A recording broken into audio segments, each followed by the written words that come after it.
Hello and a very warm welcome from the Olympic Stadium in Amsterdam on what is a very special day. We're celebrating the 50th anniversary of the TCS Amsterdam Marathon. What started in 1975 with just 300 runners has grown into the biggest one-day event in the Netherlands. 75,000 people from 150 different nations will be participating over the weekend. Amsterdam is one of the top 10 marathons in the world. And there's more. We're also celebrating the 750th anniversary of the city of Amsterdam.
Yes, a very, very good morning from Amsterdam, from the Olympic Stadium. Chris Dennis and Richard Narurka with you for the next 2 or 3 hours for this 50th anniversary of the TCS Amsterdam Marathon.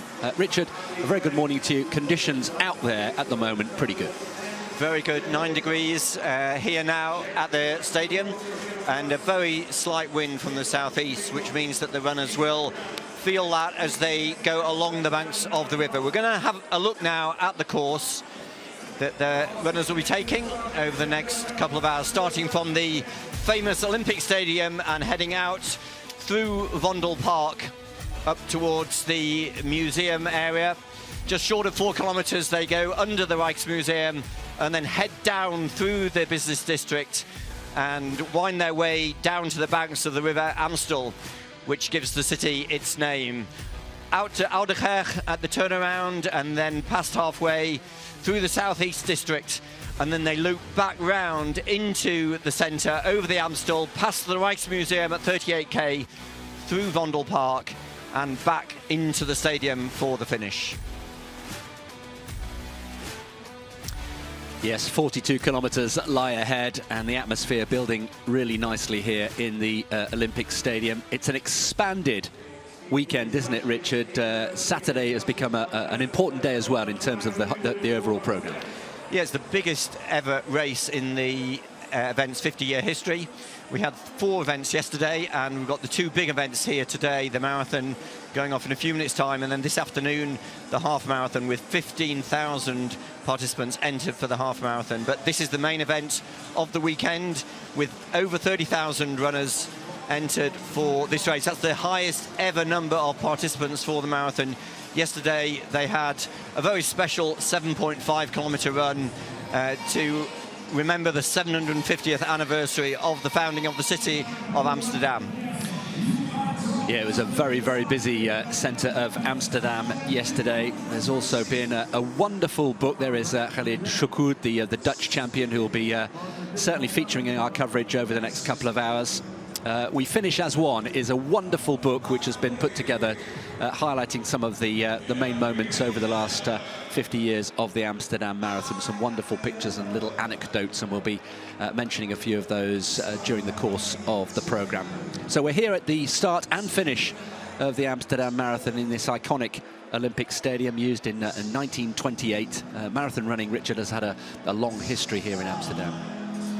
That's right. I mean, Amsterdam isn't the oldest marathon in the Netherlands. That honour goes to Enschede, which started in 1947. But if we're thinking of modern mass participation marathon running, it was one of the earliest after New York got going in 1970, and then Berlin in 74, and Amsterdam started in May 1975. So just over 50 years ago, and that's why this year's event has that very special feel, coinciding with the 750th anniversary of the city. And we have to think back 50 years when this event started. It was marking the 700th anniversary of the founding of Amsterdam. And we're just now getting these views of the elite athletes assembling at the start. You might have just seen a glimpse of Tom Dumoulin, one of the most famous cyclists to come out of the Netherlands, and they're one of the most famous winners of them all. Haile Gebrselassie, he won here 20 years ago on the 30th anniversary of the race, and he's come back, as have many of the former winners, and Haile will have the honour of starting the race in just a few minutes' time. Yeah, the elite just being corralled. There is Anne Louten, who's the Dutch women's champion. We'll be seeing a lot of her, I'm sure. There's Dumoulin running his debut. Well known in the cycling world as the former winner of the Giro d'Italia in 2017. And in recent years, he's switched his attention to running. So watches are ready, everybody, all the training's done, and the moment is almost upon us. The 50th anniversary of the TCS Amsterdam Marathon. Will be presenting one or two of the elite before we get underway. And one of the most famous of the athletes in today's race, Joshua Cheptegei, running his third marathon. Remember, Olympic champion over 5,000 metres from the Tokyo Olympics, and then in Paris last year won the 10,000 metres, and that really marked the end of his track career. And in the last year, he's really moved up to the marathon now. There's Sergei Getachew, last year's winner, two-time winner in Amsterdam, ran his PB in 2022, and vowed last year after his second win to come back to defend his title. And there's the leading Dutch athlete, Khalid Choukoud, now at the age of 39, running his 7th marathon here in Amsterdam. He was 10th last year in a time of 2:09 and 30 seconds. In the women's race, we have 5 women who've gone sub 2:20, a possible assault on the course record that was set here just 12 months ago, 2:16.52 by Yalemzef Yahualo. She's not here this year. Get a chance maybe to pick out one or two of the leading women. And Louten, we've already mentioned. So much quality on the start line there. F3, that is Bozena Mulati, the Ethiopian. Only made her marathon debut last year. And there is Anne Louten, the sustainable development student at Utrecht University a few years ago. She's a big environmentalist as well as being a world-class marathon runner. Seen some of the leading Dutch athletes. Remember, it is the Dutch National Marathon Championship here today. They seem to alternate the national championship between Rotterdam and Amsterdam. This year, it's Amsterdam's turn, and so some of the leading Dutch runners here, including Louten in the women's race and Choukoud in the men's race for the Dutch marathon title. So we're into the final few seconds before the start of this race.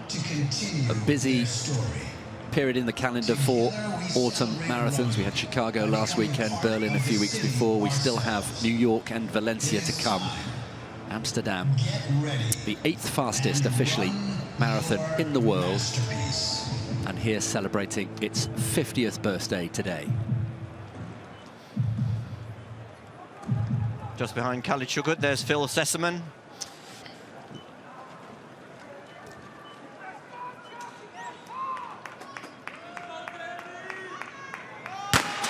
Hailey does the honours. We are underway. The Amsterdam Marathon 2025, celebrating its 50th anniversary, is up and running, and we have 30,000 runners from 150 different nations taking part in this full marathon today, the half marathon this afternoon. And as we mentioned, if we include some walking that was going on yesterday, we're now up to 75,000 people. And Richard, when we reflect on where we started with this event in 1975 with just 300 runners on the day, and when you think that the winner of the women's race that year was given a sewing machine as the prize for her victory, it just shows you culturally and in terms of athletics how far we've come. Well, I think so many of us in the running world just are amazed at how the marathon boom continues and seems to get bigger and bigger every year. We talked about the marathon boom in the 1980s after so many big city marathons started to take place, but that seems to have continued. It had another boom about 20 years ago, but probably the biggest ever now in participation numbers right across the globe. As you mentioned, Chris, Chicago last week, one of the majors, regularly now seeing participation numbers over 50,000, and New York happening in 2 weeks' time. Also, they saw record numbers last year. So in some ways it's no surprise, but all over the world now we're seeing record numbers. And later today in North America, Toronto will stage its marathon also with record participation numbers. So Amsterdam enjoying this boom, and we're situated here in the stadium. We can see all the runners lined up there, obviously starting in waves, and we'll be crossing the start line over the next 15 minutes. This is not just about the elite race. We're going to be focusing, of course, to a large extent on the elite races today, but this is all about the message of getting people out, getting them active. And we were chatting, Richard and I, to the director of Le Champion, who have supported this event since 2000, so they have been involved for 25 years now, and he was saying it's all about getting people out and active and participating. Yeah, Le Champion, it's a non-profit organisation. They've taken over ownership of this event in 2009. They've been involved in the event for the last 25 years, and I think it's in this last 25 years that we've seen not only the growth in participation numbers, but also the improvement in the course record. And today they're also aiming to attack Tamrat Toller's course record set here 4 years ago, 2021. He ran 2:03.39, and there's some of the leading athletes. Gabriel Gay, he's the fastest athlete. He ran that amazingly fast time 2 years ago in Valencia when he finished second to Kelvin Kiptum, 2:03.00. He's actually the fastest non-Kenyan, non-Ethiopian runner ever at the marathon. And there he is, Gay, just behind the pacemaker. He actually ran in the Berlin Marathon 4 weeks ago, dropped out because really was struggling with the heat, but today's conditions much more suitable for fast marathon running. We'll be really interested to see how he goes here in Amsterdam for the first time. There's the leading group then, and in terms of pace, we'll give you at least 5K splits, of course, throughout the race. This leading group going to go through halfway in 61:45, and that would put them on course for course record pace, as Richard was saying. Joshua Cheptegei, interesting, only the third marathon, as you mentioned, right at the top of the programme. What effect will Jacob Kiplimo winning in Chicago have had on his fellow teammate there, do you think, for Cheptegei? Well, Joshua and Jacob have been friends and at times training partners. I mean, if you go back to 2015, they used to train together, and then their camps were separated. But strangely, their training camps are only 25 kilometres away. So clearly, they're following each other's progress. And over the last few years, they've had so much success. Cheptegei more on the track and Kiplimo more on the road. But Chris, as you said, that was a very big win for Jacob Kiplimo last week in Chicago, running his second marathon following a very good debut in London earlier this year. Joshua here running his third marathon, and some people would say, well, it was a disappointing start for him when he debuted in Valencia 2 years ago. But we know that over the last 12 months since he won his Olympic title in Paris, he started to focus more on the roads. with the aim of winning another Olympic title in Los Angeles in 3 years' time. So we're not expecting a world record from Cheptegei. I think today we've been speaking with his management agency, and all they're hoping is that he'll just take one step nearer to those super fast times. Remember his PB set earlier this year when he ran 2:05.59 in Tokyo, so probably targeting a time around 2:04, maybe getting close to the course record here from 4 years ago. Yeah, we were chatting to Jos Hermans, part of his management team, saying he'd significantly increased his mileage over the last 6 months or so, and of course he's making that transition from the track to the road, having won the 10,000 metre title in Paris last year. The second group is going to be on 63-minute pace. They will be obviously just behind, but we're just trying to pick out who's... we've already mentioned Cheptegei. We've got pretty much all the big names, haven't we, in that leading group at 61.45 pace. Yeah, Sergei Getachew, as we mentioned, he's won here twice before. He's just running behind Joshua Cheptegei at the moment, and last year when he won, he came into the race with a slight injury and ran pretty cautiously and just out-sprinted a couple of his opponents as they came into the stadium. So Sergei Getachew trying to win here for the third time, running his 15th marathon, so one of the more experienced marathoners in the field. There's the tall Tanzanian number 2, Gabriel Gete, also very experienced at the marathon. He's run 12 marathons and has just won one of them earlier this year in Daegu. But as we said, he's the fastest athlete in the field with that super fast time from Valencia 2 years ago. We were just wondering, weren't we, yesterday, whether there'd been a Tanzanian winner in the men's race here in Amsterdam, and actually the answer is yes. John Burra, for those of you with a good memory, won in 1987. You've just picked out Phil Sesterman from Great Britain. Yeah, so this is the group that is targeting 2:07.30. Khalid Chugut, his best time run 2 years ago, 2:07.37.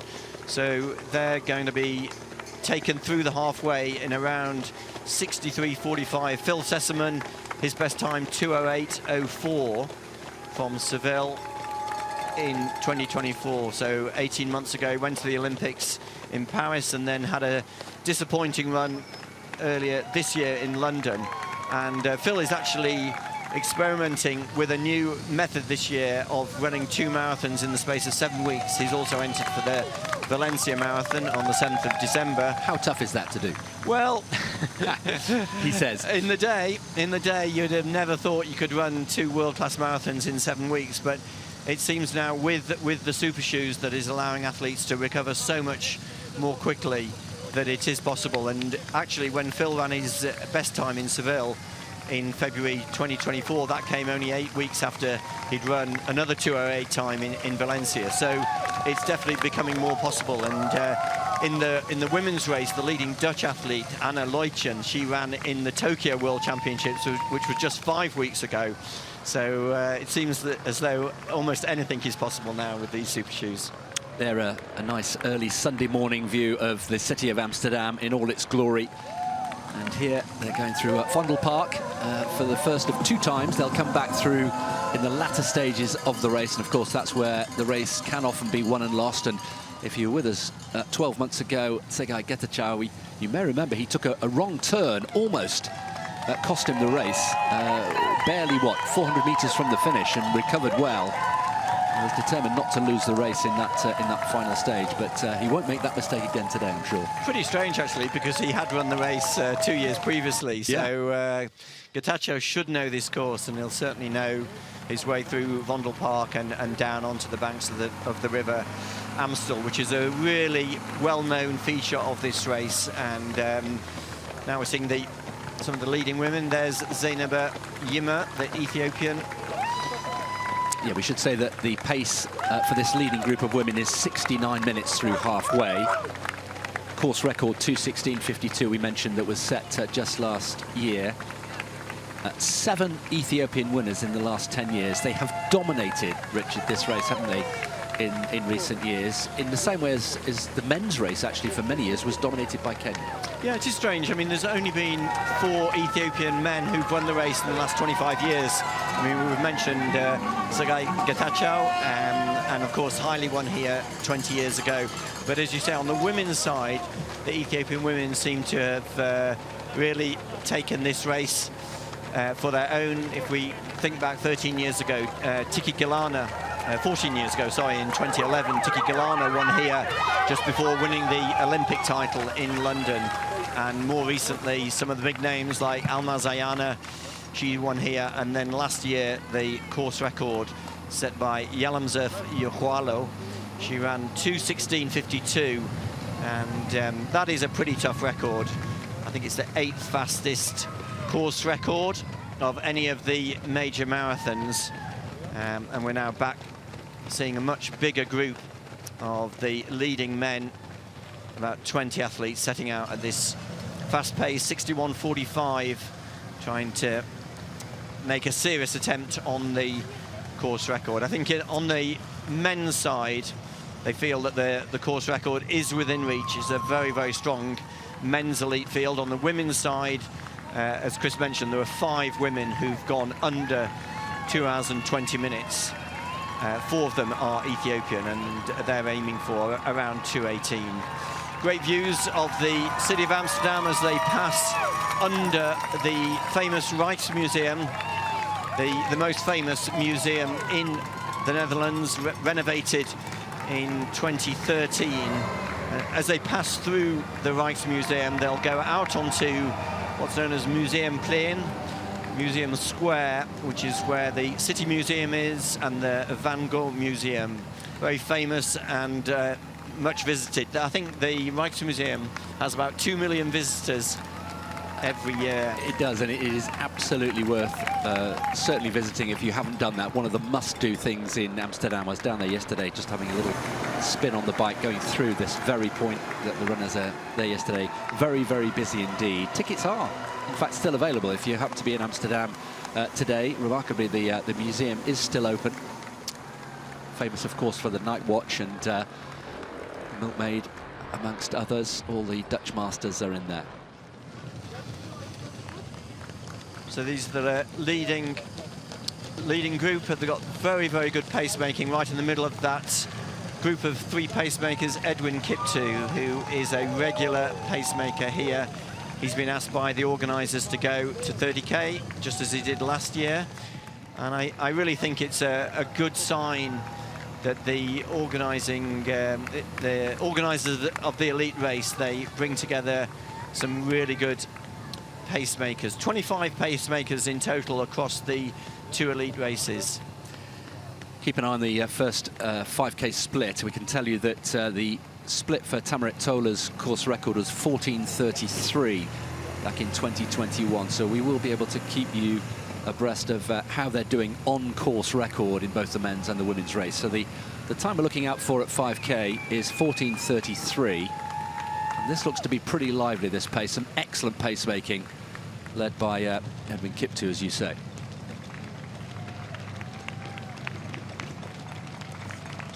How much an advantage, Richard, for people who've run the course before? We shouldn't take it for granted that yeah, they will have done their familiarization, but how much extra does it give you if you've actually physically run the race before? Well, I think a really strong feature of this course is the out and back section on the banks of the Amstel. They'll hit the Amstel just short of 14 kilometers, and then they go out for about 6 kilometers to the turnaround point at Oudekerk, and they will have a little bit of a headwind on that stretch between 14 and 20K, and then when they turn around and head past through halfway, they'll start to feel a little bit of a tailwind, which takes them back into the business district, and then they'll start to come back through into the city centre. So I do think it is an advantage, because they'll have parts of the course with a lot of spectators, and then parts particularly between 26 and 30 kilometres, which is quite quiet, and that's often the place where the pacemakers drop out. So there you can see the blue arch. That signals at 5 kilometres, so we'll get an early sign of how we're doing. And it looks to me, Richard, as though they're almost exactly on course record pace, perhaps just a little outside after 5 kilometres. You're getting the first split up, 14:38 through 5 kilometers. Very big group, including the big hitters, Gabriel Gete from Tanzania, Joshua Cheptegei, Sagai Getachew, and another very fast Ethiopian, Gatani Mulla, who ran what was the fastest ever debut when he ran it in Dubai. He ran 2:03.34. Since been bettered by the likes of Kelvin Kiptum when he ran that very fast time in Valencia. Khalid Choukoud there just seems to turn up, doesn't he, Richard, every single year, just about, in Amsterdam. So their confirmation of the splits at 5 kilometers. A few of those names, number 3 and number 4, they are pacemakers, and Edwin number 1, yeah, Edwin, that's right, Edwin Kiptu. So the 3 pacemakers doing a good job. We're expecting at least a couple of them to stay in the race to 25k and hopefully up until 30k. These are the leading women. There's Zainaba Yima in the yellow and white, trying to get her drink. Now, some of these leading athletes, they won't be picking up their drinks from the drinks table. They've actually got some bikers who are going ahead of them and passing them the drinks. But it looks as though Zainaba has missed her first drink. There's Bozana Mulati. Yeah, there was a little section of the technical meeting yesterday that always precedes these big city marathons, and there's always a big section on drink stations, how it works with photographs. And even yesterday, I thought quite nicely, this is what not to do. And they gave a couple of examples of people who had not picked up their drink as they should have done, just as a warning and a reminder of how important it is. And sadly, Yima, we're going to see it again here. Sadly, this is going to go on the show reel, isn't it, of how to miss a drink. Yes, I think the organisers have put in these bikers to hand out the drinks individually to about 5 or 6 athletes in each of the 2 elite races. And clearly, Zainaba wasn't expecting her own personal biker to be exactly where he was, and so missed her. But the leading women have gone through in 16:31. That's just outside Ihualo's course record of last year. These are very early stages, of course. We shouldn't get too carried away after 5 kilometers, but it is an early indication of how they're doing. So they're about 14 seconds at 5 kilometers off course record pace. And that just highlights what we were saying earlier, that it looks as though it's going to be the Ethiopian athletes who will dominate the women's race. 9 of the 10 athletes through the first 5k in the women's race from Ethiopia. It is almost pancake flat. There are just 1 or 2 little relative inclines just to normally to go over the canals and the River Amstel. And the biggest test, and we're some way off that yet, but you've already alluded to it, Richard, is obviously the stretch along the Amstel out towards Oudekerk. And today we're expecting, as always, a section of headwind that can be quite draining. Yeah, I was talking with Jos Hermans a couple of weeks ago about the course, and he said that for the last 2 or 3 years, the organisers, Le Champion, have been in talks with the city administration to try and get an even faster course, which is a little bit hard to imagine because it's so flat. But I think the concern is always when runners come here that they might hit some of the wind on the banks of the river, and particularly in that stretch which heads south to the turnaround point. And I think the organisers are looking to take out a section of the course which goes along the river somehow, so that they run north only along the banks of the river and somehow miss out that section, which they'll do today between 14k and Oudekerk, which is when they'll hit that very slight headwind today. It's about 11 kilometers per hour. Yeah, but of course they get it back later on with a slight tailwind as they go back north, having crossed over the Amstel. At the moment, they're just working their way down south towards what is going to be a mini loop. They'll come back on themselves before they eventually wend their way towards the Amstel River. Yeah, this part of the city, it's very well known. It's a bit like the Chelsea of Amsterdam, a very wealthy part of the city, Amsterdam Zuid, where some of the big law firms are, the financial district of Amsterdam. And we've talked about the 750th anniversary of Amsterdam, and we shouldn't forget that this was one of the great trading capitals of the world in its golden era in the 17th century. It was the first city to have a multinational company, the famous Dutch East Indies Company, founded right at the start of the 17th century, which really set up the global trade in spices and in so many agricultural products from both Asia and from the East Indies. They're the 5K splits for the leading Dutch women, Mickey Kietels. An interesting story. We'll bring you that in just a moment or two. Anne Lowton just a little bit further behind. Jill Holterman, these are familiar names who've contested and competed here in Amsterdam on numerous occasions. Anne Lowton, the Dutch champion. This is her second appearance here in Amsterdam. Yeah, it's quite ambitious, I would say, for Anne Lowton to come back so soon after her 17th place finish in Tokyo 5 weeks ago. She won the Dutch marathon title in Rotterdam in April of 2024, and I think that's really the main attraction for her, to see if she can come out top amongst those group of 5 or 6 strong Dutch women. She's the only athlete to have gone Dutch athlete to have gone under 2:28. Her best time set here in Amsterdam 2 years ago when she ran 2:26.36. I somehow doubt that she'll go that fast today because this is her 3rd marathon of 2025. But definitely she would start as the favourite for the Dutch national marathon title today. Yeah, Dutch championships being contested today, as always. So the leading men, and then back to the leading women, just through 6 kilometres. This is the leading group. We haven't mentioned Waganesh Mikasha, also from Ethiopia. There is Kietels. She was also a contributor to this wonderful coffee table book, the large book that we mentioned earlier on, Finish as One, which has been put together quite beautifully. And Mickey Kietels has made a contribution to that. Well worth a read. Just fascinating seeing some of the big names that we've had. Gerard Nijboer, who's here, 4-time winner.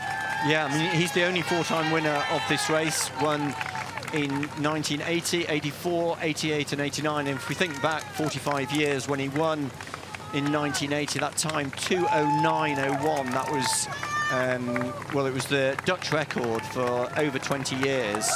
And another person who features heavily in that book is the current Dutch national record holder, Abdi Negea, not running here today. He'll be running in New York in 2 weeks' time, but he ran that super fast time in London in April, 2:04.20. So Nijboer's record has been reduced by almost 5 minutes in the 45 years since his first victory here. But Chris, as you mentioned, so many of the former winners in both the men's and women's race here. Lorna Kiplagat is here, Hailey's here, Cor Vriend, a famous Dutch athlete who won here in 82 and 83, as well as Nijboer.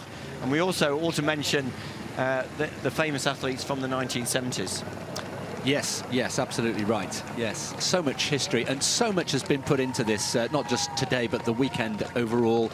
It's a big first, and the organisers, we were chatting to René Witt, the race director, yesterday, and they're hoping and discussing with the city of Amsterdam and all the authorities, hoping to retain as many elements of this expanded weekend as possible moving forward, so that it isn't just a one-off this year to coincide with the 50th anniversary. So the Saturday, in some ways, Richard, I think it takes a little bit of the pressure logistically, doesn't it, off the Sunday afternoon, the half marathon, by having other events, expanded events on the Saturday.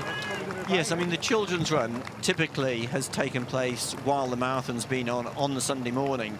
This year they switched the children's run to the Saturday, There was a breakfast run, and then there was the children's run, and then there was the heroes run for disabled athletes, and then the 7.5 run. So 4 events taking place in Amsterdam here yesterday, and then the 2 big, in terms of participation numbers, the 2 big races, the marathon this morning and then the half marathon this afternoon. But and Chris, you did also mention the walk that took place as well.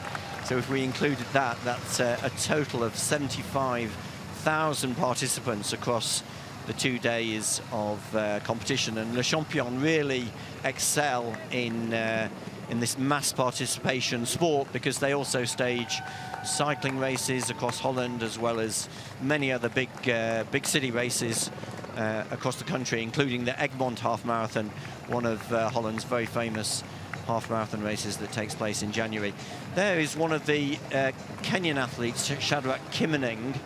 He's gone off with the leaders, although he only has a best time of 2:08, so he's taking a bit of a gamble going off with this very fast pace set by the leading group.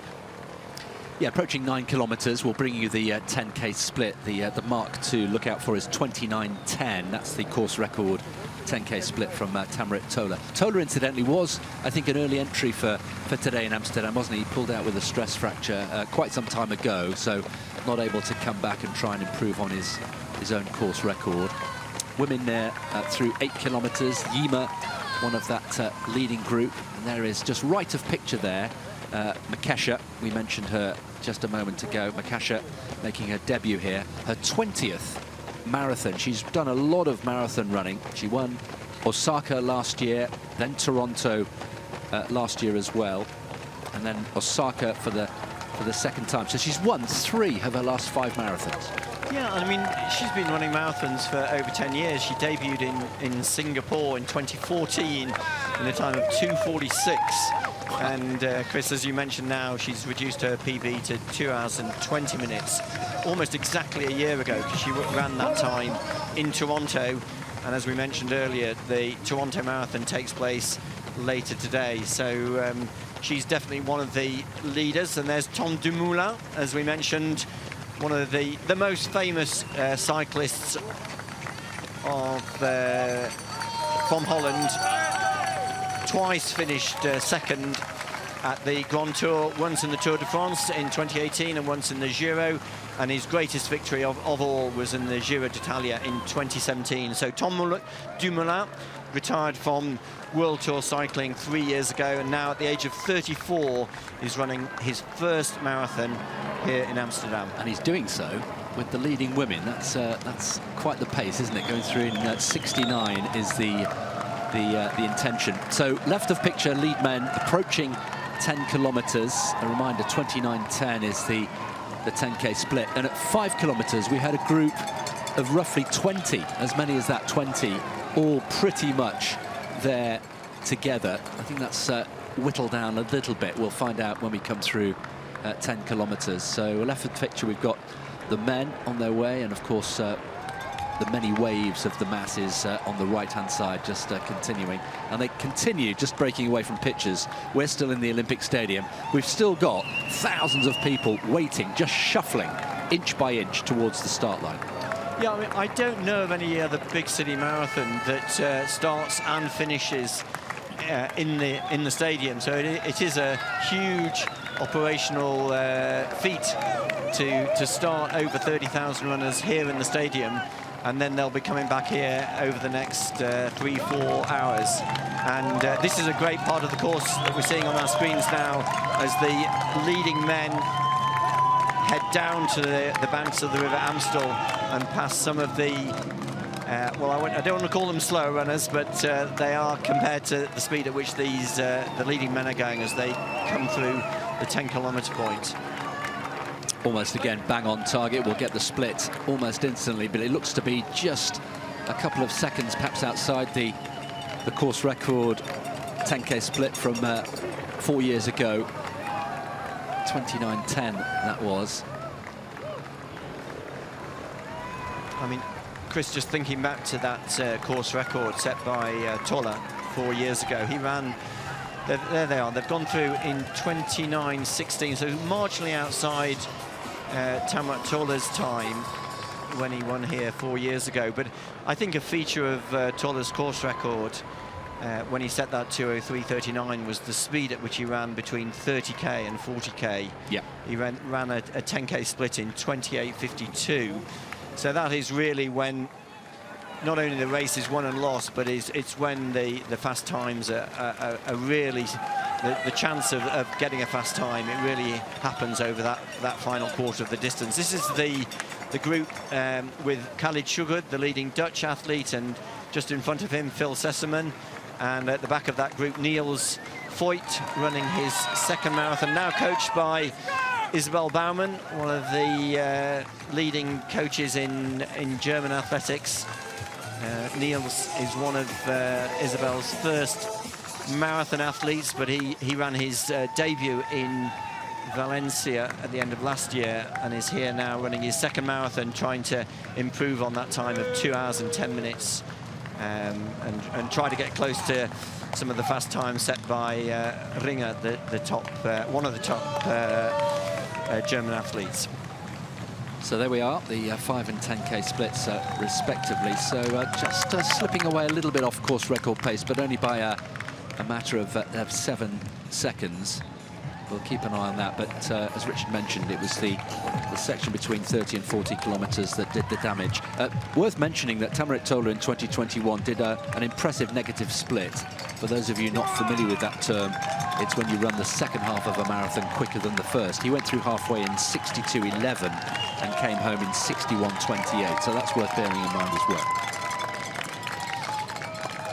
So on the left of our screen, we see number 2, Gabriel Ge'e, really leading the resurgence of Tanzanian distance running. Just 5 weeks ago, we saw Alphonse Simbu, Gabriel Ge'e's friend and training partner, win the World Championship Marathon. And what a finish that was. What a finish it was, absolutely. Just outdipped the German Emmanuel Petros. But Ge'e, the fastest Tanzanian national record holder, and what an ambassador he is for the sport. He's set up a foundation to promote distance running and running, you know, for younger athletes from the town of Mudunga. Did quite a lot of his training in Arusha, which is very well known in Tanzania as a place for altitude training, but actually in the last year Ge'e has gone back to his hometown of Mudunga, which is at 2,300 meters, set up a training camp, and is really trying to promote distance running for younger athletes. So a great ambassador for the sport in Tanzania, and with Simbu and himself is leading this revival in Tanzanian distance running. Women just through 10 kilometres, again a fairly large group with all the big names in there.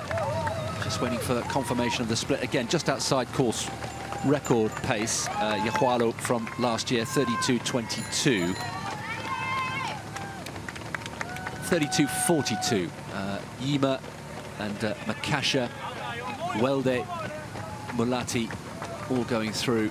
So yeah, about 20 seconds off course record pace through 10 kilometres. So as you mentioned, I think that course record from last year was pretty tasty. Top 10 all time. Yes, it was. And I mean, last year Yahualo, she ran quite a lot of the second half of the race on her own. She went through in just outside 68 minutes and then slowed a little bit in the second half. So even if they are behind the pace that Janzov set last year, they could still finish quite quickly and get near to that course record, 2:16.52. But I think the really interesting thing about today's elite women's race is that we've got about 6 or 7 athletes who we're seeing in this leading group who are going to be really competitive with each other. It's a big title to win. Zainab Yimur, she won in Barcelona. Her best time actually goes back to Berlin 2 years ago when she finished 4th in 2:19.07. And as we mentioned, 4 or 5 of the leading women have already run under 2 hours and 20 minutes. There's just a brief side of Sonota, Kenya Sonota, one of the few Japanese runners in the men's race, making his debut here. A rare race for him outside of Japan. He's a regular at the Tokyo Marathon, finished in 19th place early this year. It's a 2:05.59 man, so again, good to see Amsterdam attracting international elite runners. You can see from the trees as well, there's barely a breath of wind at this stage, and they're being quite nicely sheltered by the buildings on either side.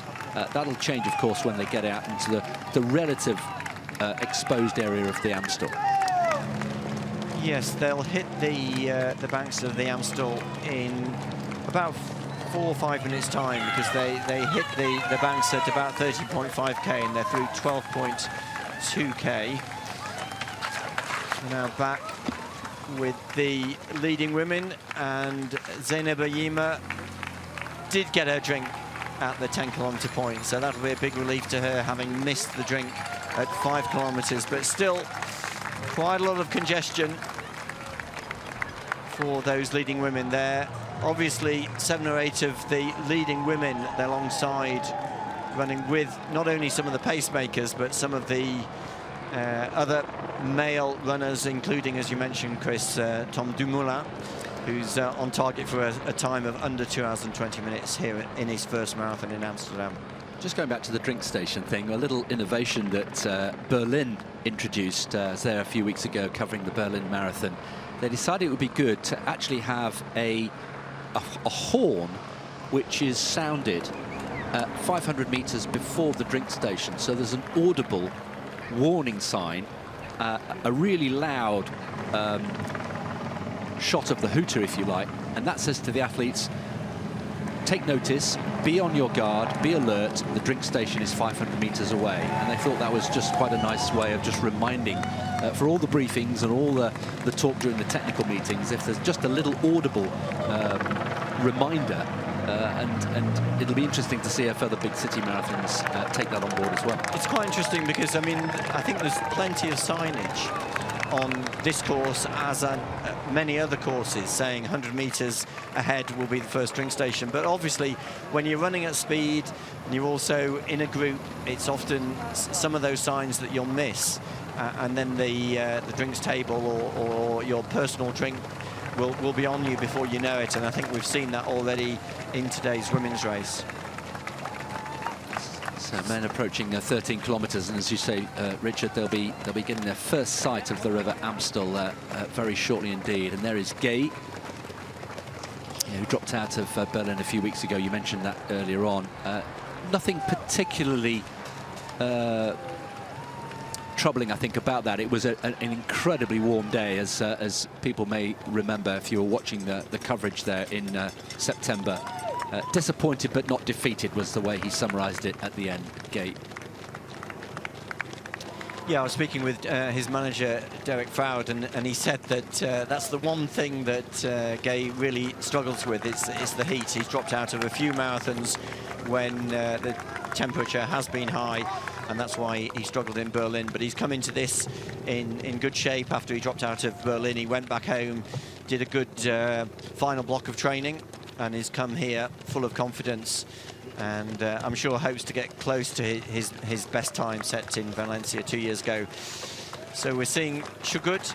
We've seen him so many times here in Amsterdam, twice run his best time in the marathon 2 years ago, and also 3 years ago. So trying to do that again, come into the race with a best of 2:07.37, which he actually set in Valencia just under 2 years ago.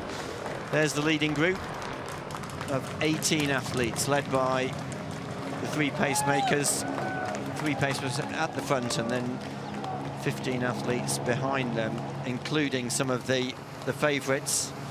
There's right at the back of that group, number 15 is Afewerk Mesfin from Ethiopia. different complexion on the course already, isn't it? Much greener. They've left the relative density of the buildings of the city of Amsterdam. We're still pretty central here, make no mistake, but here a lovely Sunday morning scene, and there they have on their left, as we look, as right as we look at the pictures, but on their left, the River Amstel. That'll be their companion for the next, 10-15 kilometres, both on this side, and then they'll cross over and come back on the other side. That's right, they're on the west side of the river as they head south. We'll see quite a few rowing boats out on the river. So many of the rowing clubs that are stationed very near to the city centre, a little bit north of where the athletes are now.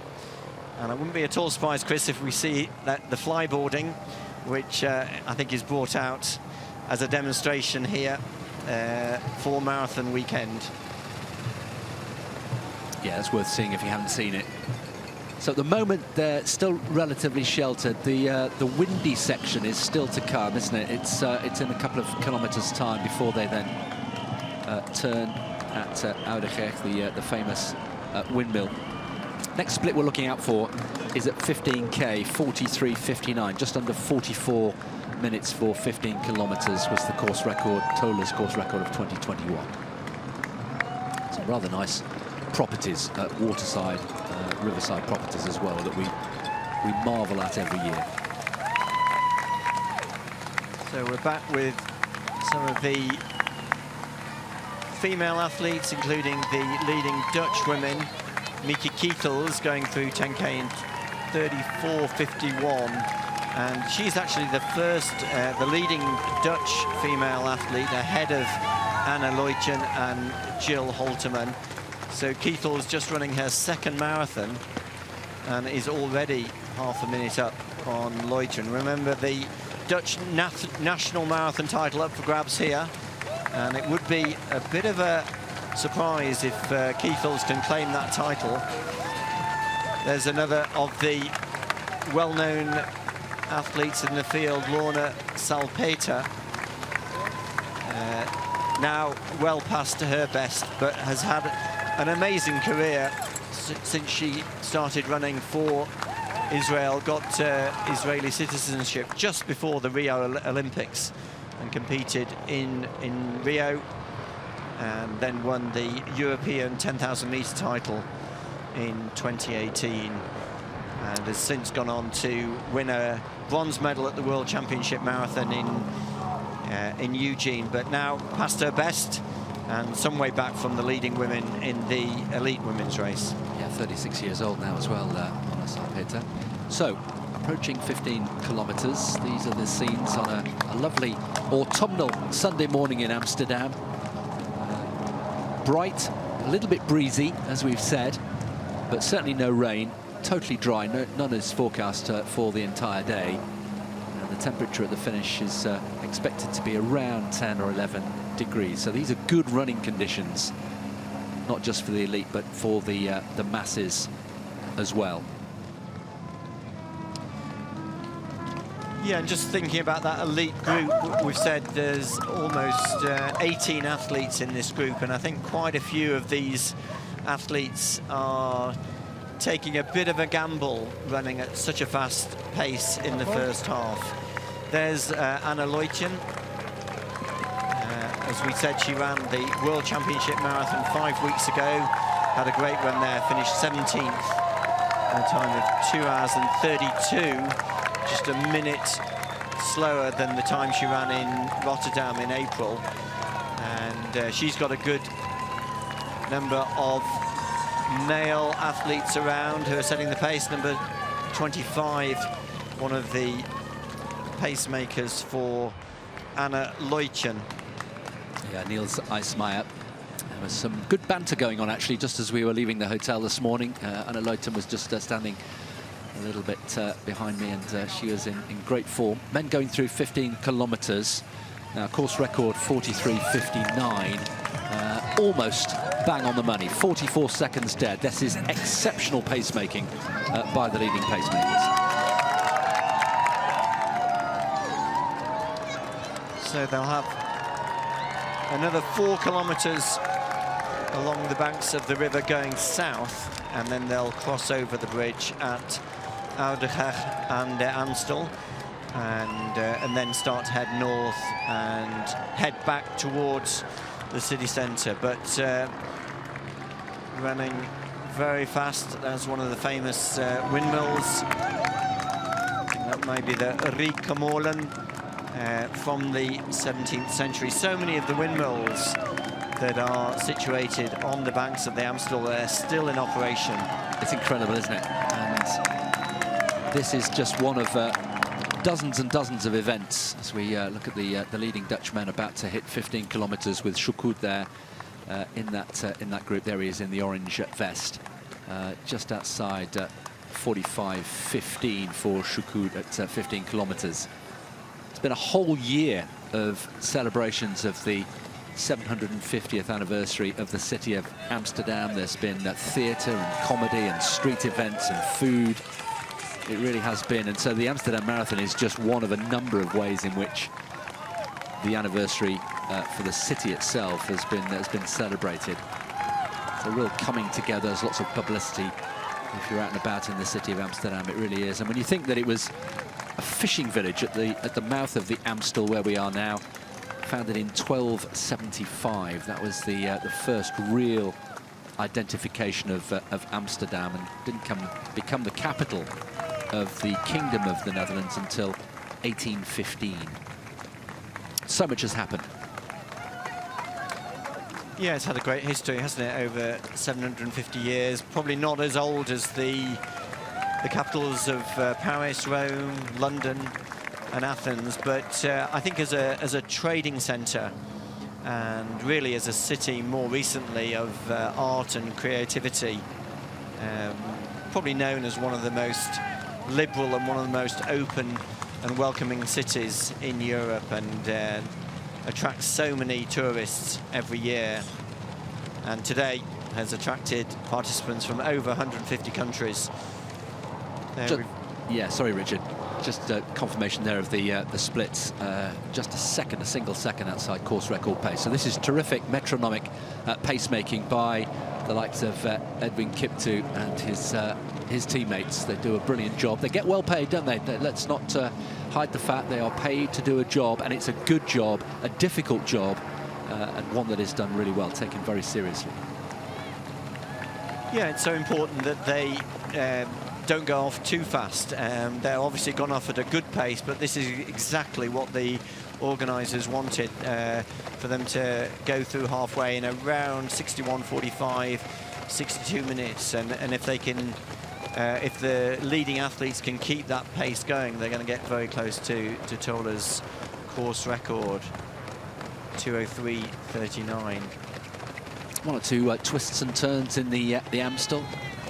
Choukoud there just checking where he is. Went through 15k in just outside 45 minutes. The next split we'll bring you is the women's 15-kilometer split. There was a group of 7 who went through 10k. Leading men still around 18, so still all the big names in that group. Nick Choukoud, though, looking very good at the age of 39. Much an evergreen athlete, isn't he? Yeah, it just amazes me how he keeps coming back to this race. We saw him in 2022. He ran his best time here, 2:09.34, and then he came back the following year, ran his best time here, finished 9th when he ran 2:08.36, and since then he's lowered his best time to 2:07.37. Now at the age of 39, attempting to go even faster. So women approaching the 15-kilometer mark. As I say, group of 7 all together at 10 kilometers. 48.32 is the course record. They're just drifting more and more away from that. So at the moment in the women's race, the course record, as things stand, looks pretty safe for Yanamzef Yahualo from last year.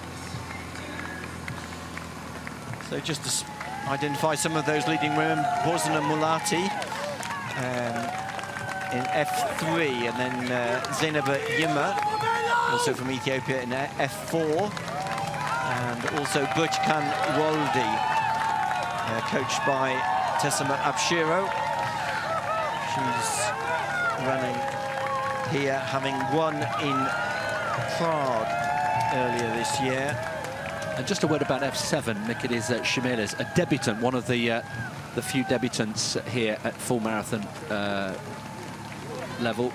Ran a half marathon personal best of 68.17 in March here in the Netherlands, so this is unknown territory for her. Incidentally, women have just dropped a few more seconds against course record. They were 20 seconds down at 10 kilometers. They're now 32 seconds off course record pace, so just slowing up. The men almost exactly on the money at 15 kilometers in terms of course record. So we're back with the leading men. You can see on the right of the screen in the white Asics vest is Sergei Getachew. The taller figure right in the middle, just behind the three pacemakers, Gabriel Ge'e and Joshua Cheptegei, one of today's race favourites, just at the back of that group. Just to reflect a little bit on his career, I mean, Cheptegei has had an amazing track career since he won the World Junior title over 10,000 metres back in 2014, right through until he won that his second Olympic title in Paris last year over 10,000 metres. I think we're just going to see what happened at the front of the women's race there. Ayn Alem Dester right in the foreground, almost tripping over one of the male runners, one of the leading Ethiopians here, Zainab Yima, there just behind pacemaker number 14.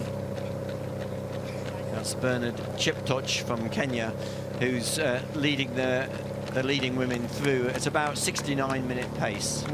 Yeah, that group of 7 went through 10K together in the women's race, have also gone through 15. There are the flyboarders that Richard mentioned. Ever had a go?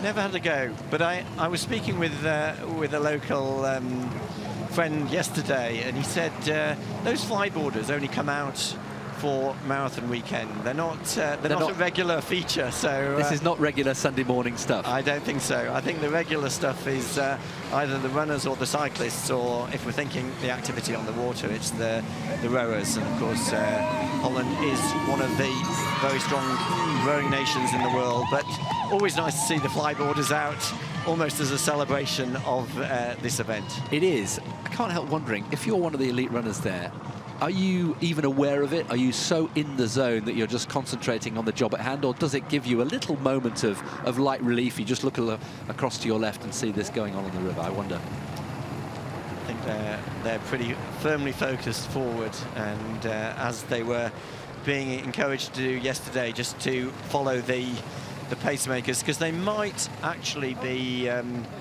into a very, very slight headwind at this point of the race. Yeah, and if they start to slip off course record pace just by a few seconds, we shouldn't get too anxious about that, because it's exactly that this is the section where they will meet the stiffest of headwinds, but they will get the benefit, of course, of a tailwind once they've crossed the river and they start to make their way back on the other side. So anything they lose, in theory, they could make up comfortably later on in the race. One of the other leading athletes, we mentioned him already, Getani Molla from Ethiopia, ran an incredibly fast debut in Dubai 6 years ago, but this year has had a very good year, finished 5th in Osaka in 2:06:04, and then won his last marathon in China in Lanzhou in May, running 2:11:45. So Molla there, number 4, nicely situated just behind that front group of pacemakers.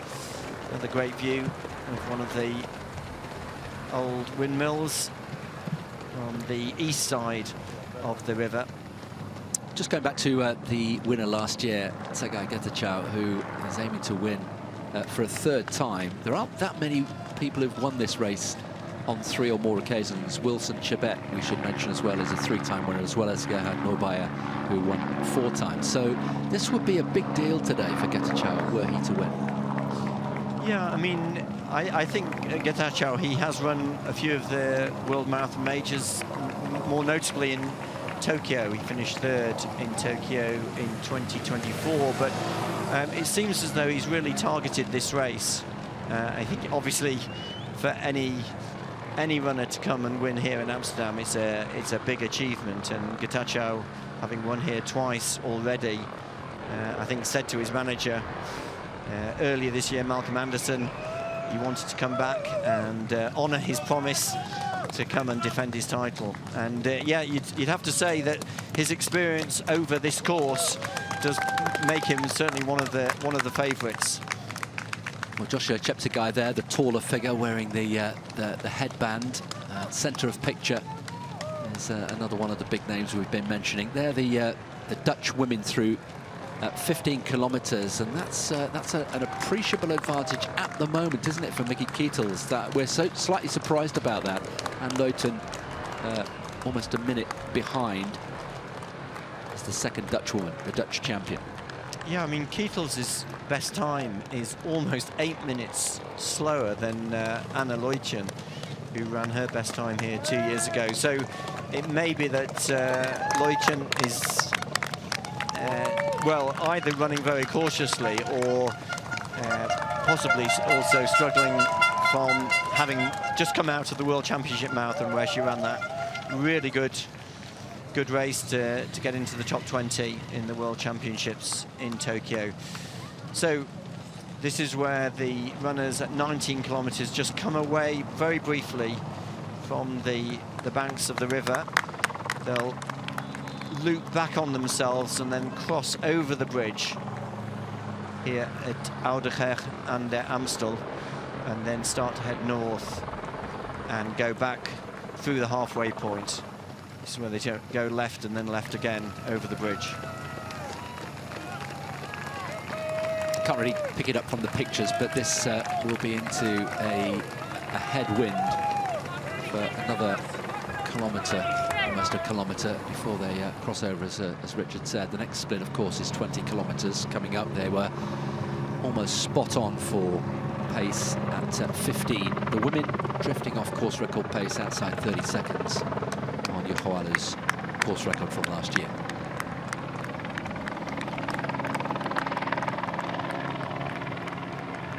So just to talk a little bit more about Joshua Cheptegei, an amazing career he's had over the last 11 years. Really won that Olympic title in Tokyo in 2021, when I think he was a bit disappointed not to claim the 10,000 metre title won by the Ethiopian Solomon Barega, but then came back to win the 5,000 metre title a few days later, and then won the World Championship 10,000 metre title both in Oregon in 22 and in Budapest in 2023, and then really focused on winning the 10,000 metre gold medal in Paris, which he did in a very tight race just over 12 months ago. But really, over the last 12 months, with his training group and his management team, is really focused on the marathon.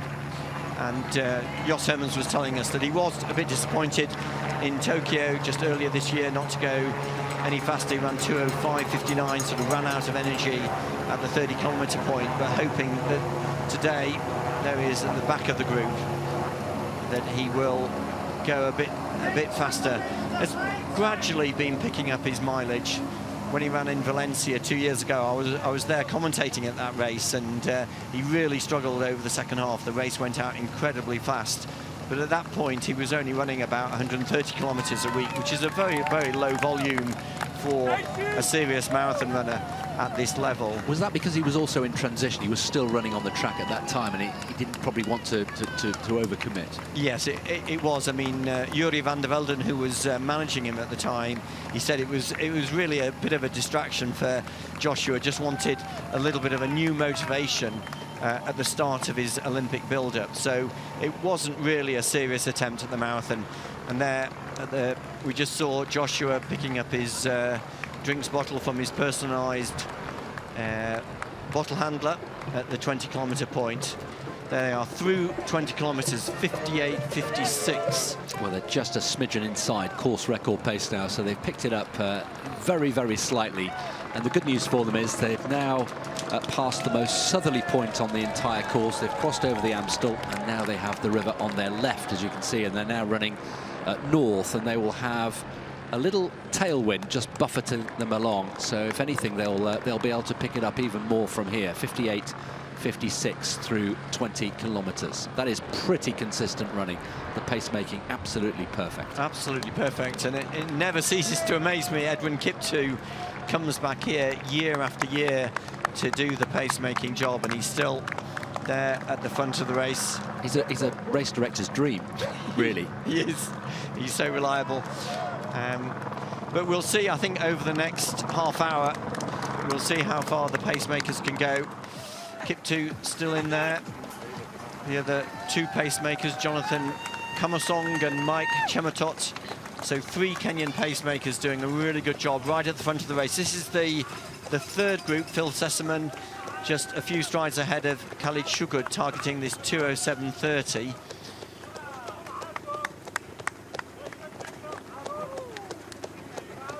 Shugud ran the Olympic marathon in Paris, finished 58th last year. Phil Sessamon has had a really good block of training.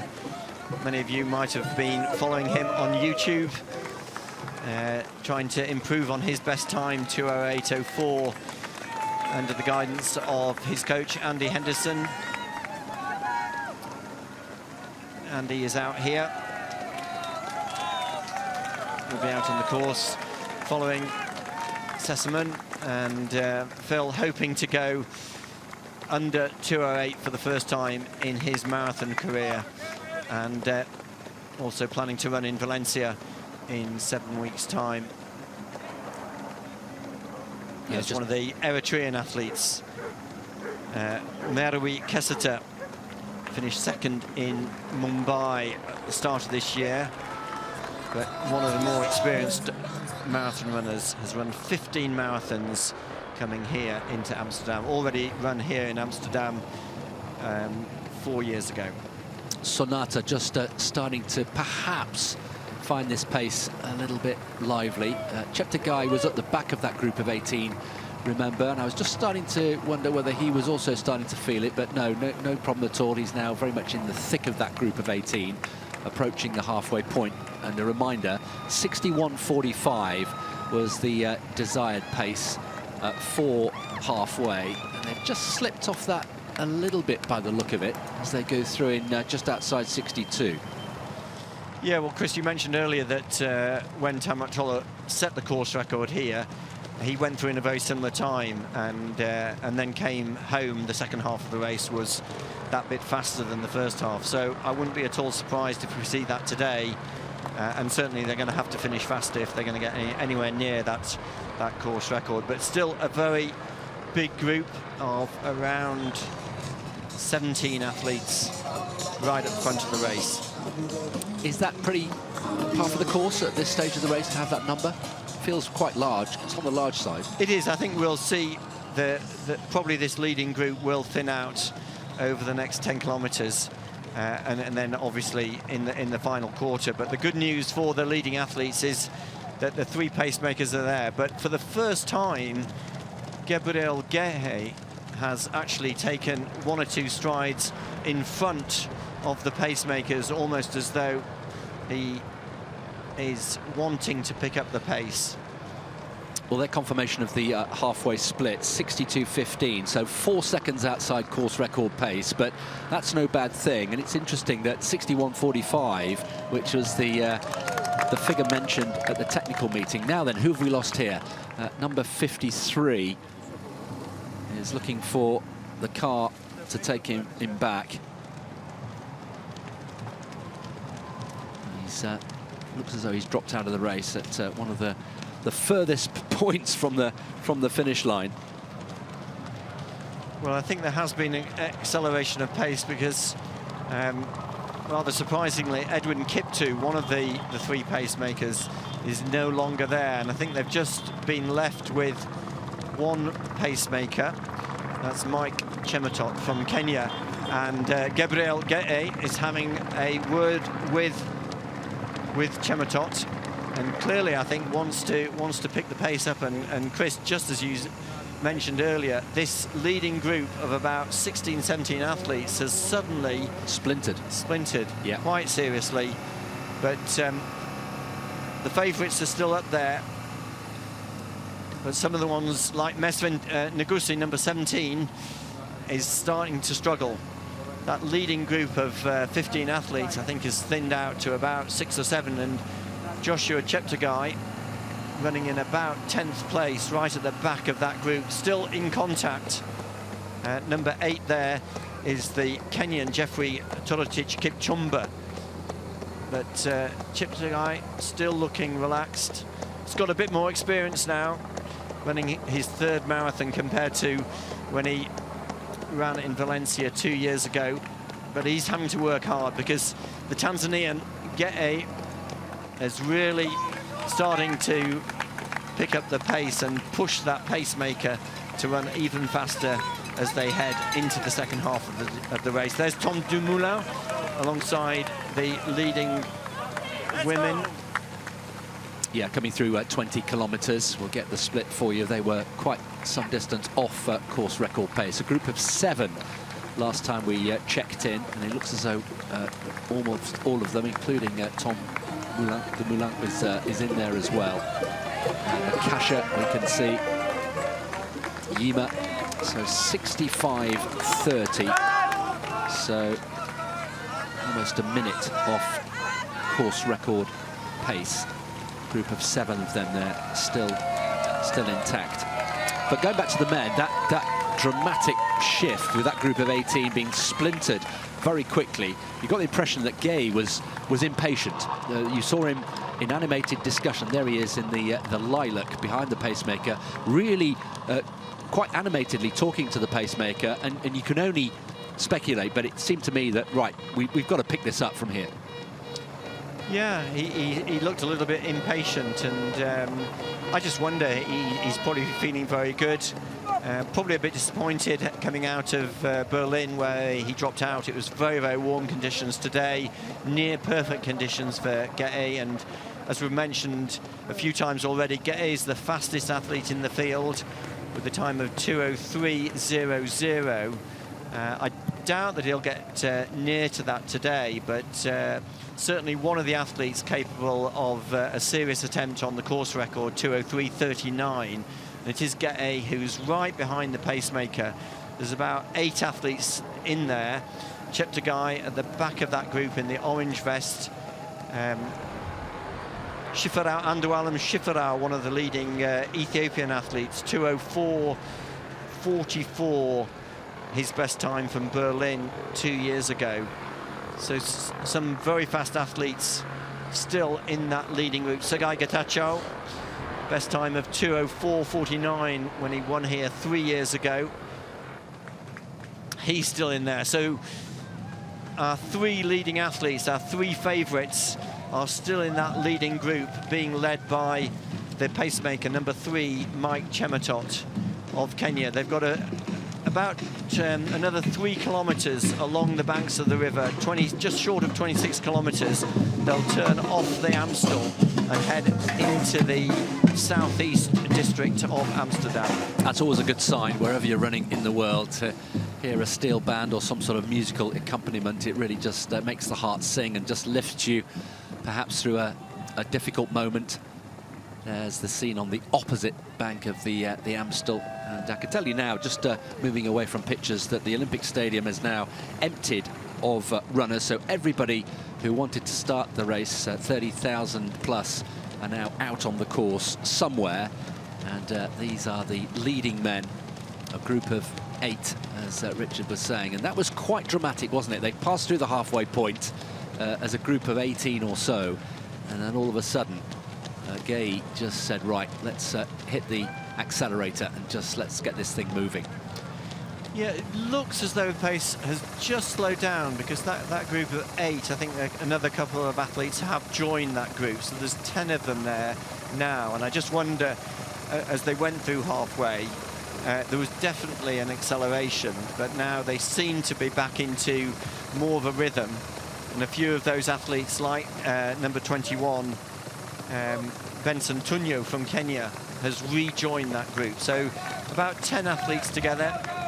They were highlighting the Tanzanian, Gabriel Gete, ran his best 3 years ago, 2:03.00, when he finished second to Kelvin Kiptum, when Kiptum ran the fastest ever debut, 2:01.53. Since then, Gete has won his first marathon in Daegu earlier this year, 2:05.20, and also won the Boston 10K in June. So he's had a very good year, despite dropping out of the Berlin Marathon 5 weeks ago.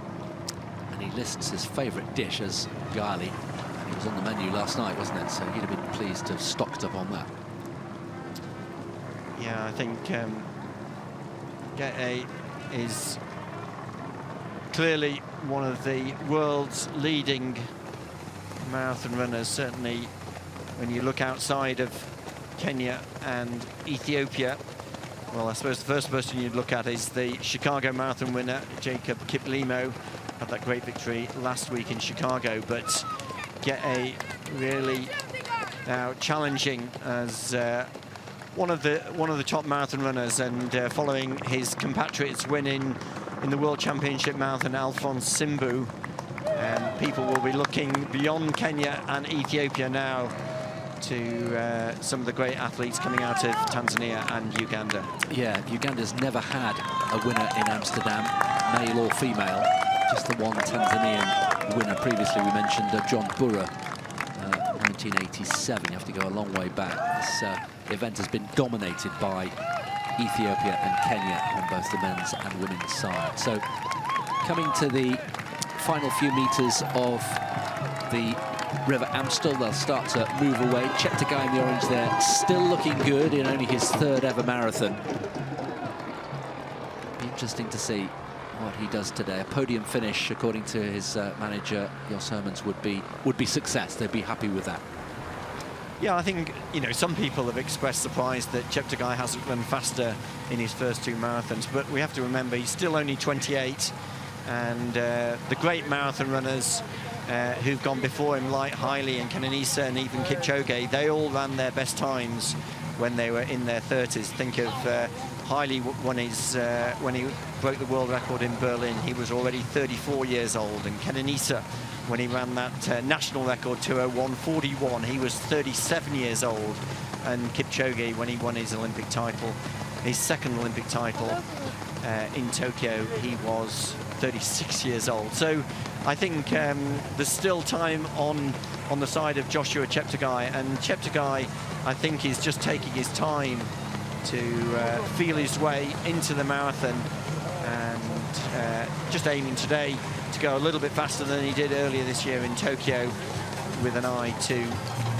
target that Olympic marathon in Los Angeles. Also a very good runner in the heat, so if he can continue his progression, you'd have to say he's going to be one of the favourites when the Olympics comes around in 3 years' time. Mickey Keitels has got a lead of over a minute on Anne Lotens as the leading Dutchwoman, so she continues to impress here, does Keitels, in only her second ever marathon. She's on for a very large personal best. The leading woman went through halfway a little while ago, 69.11 at halfway, just outside the requested pace, so it's not bad. It's as though they've just salvaged a little bit, but they are well outside course record pace, over a minute down on the course record from last year.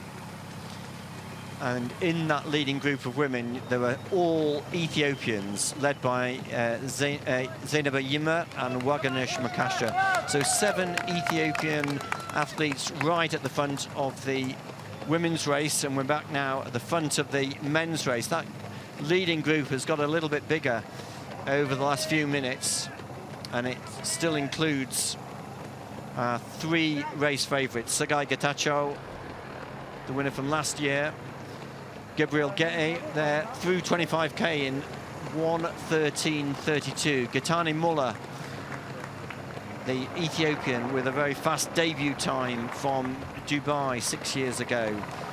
It says Stephen Kieser on the screen, but there is no Stephen Kieser in the race. The only Ugandan in that leading group is Joshua Cheptegei. 17 seconds, Richard, inside course record at 25 kilometres. So they have injected a little bit more pace, even since going through halfway. I agree with you. It didn't feel as though it slowed just a slight amount, but look at that. That is quite the injection of pace. And we've now got that group of 13 athletes. 13 athletes. So yeah, you're right. The 7 or 8 have been joined by 5 or 6 more. So we're back to a group of 13. And I think significantly they've still got their pacemaker there through 25k, and it looks as though Chematot, wearing number 3, the sole pacemaker, is going to try to get them through to 30k, which would be a real help for these leading athletes, because there's, I think, enough of them to 12 athletes behind the pacemaker. And if Chematot can get them through to 30k, then they can then fight it out among themselves over the final quarter of the distance. This is the group targeting 2:07:30 with Phil Sessamon, number 18, on the right of the screen, and Khalid Chukut in the orange vest, targeting a best time. 1:15:32 through 25 kilometres. It's pretty metronomic, actually. Went through 20 kilometres in just outside the hour. So looking good, looking comfortable is the 39-year-old, 8 times a Dutch champion. And just running alongside Chukut is the Eritrean athlete Aaron Kifle, well known for his track PBs. Over 5,000 and 10,000 metres, has run 13:05 for 5,000, 27:09 for 10,000 metres, running today his second marathon, having run his debut earlier this year in Milan when he ran 2:09:39. So Kifle also on course for a new best time, running alongside the leading Dutch athlete in the men's race, Khalid Chukut. And we're back on the left of your screen watching the leading men, and then we're seeing them from behind, and there's Joshua Cheptegei right at the back of the leading group of male athletes, just collecting his drink just past. I think this drink station has been set up at 26 kilometres, and you can see now the athletes have come away from the banks of the river.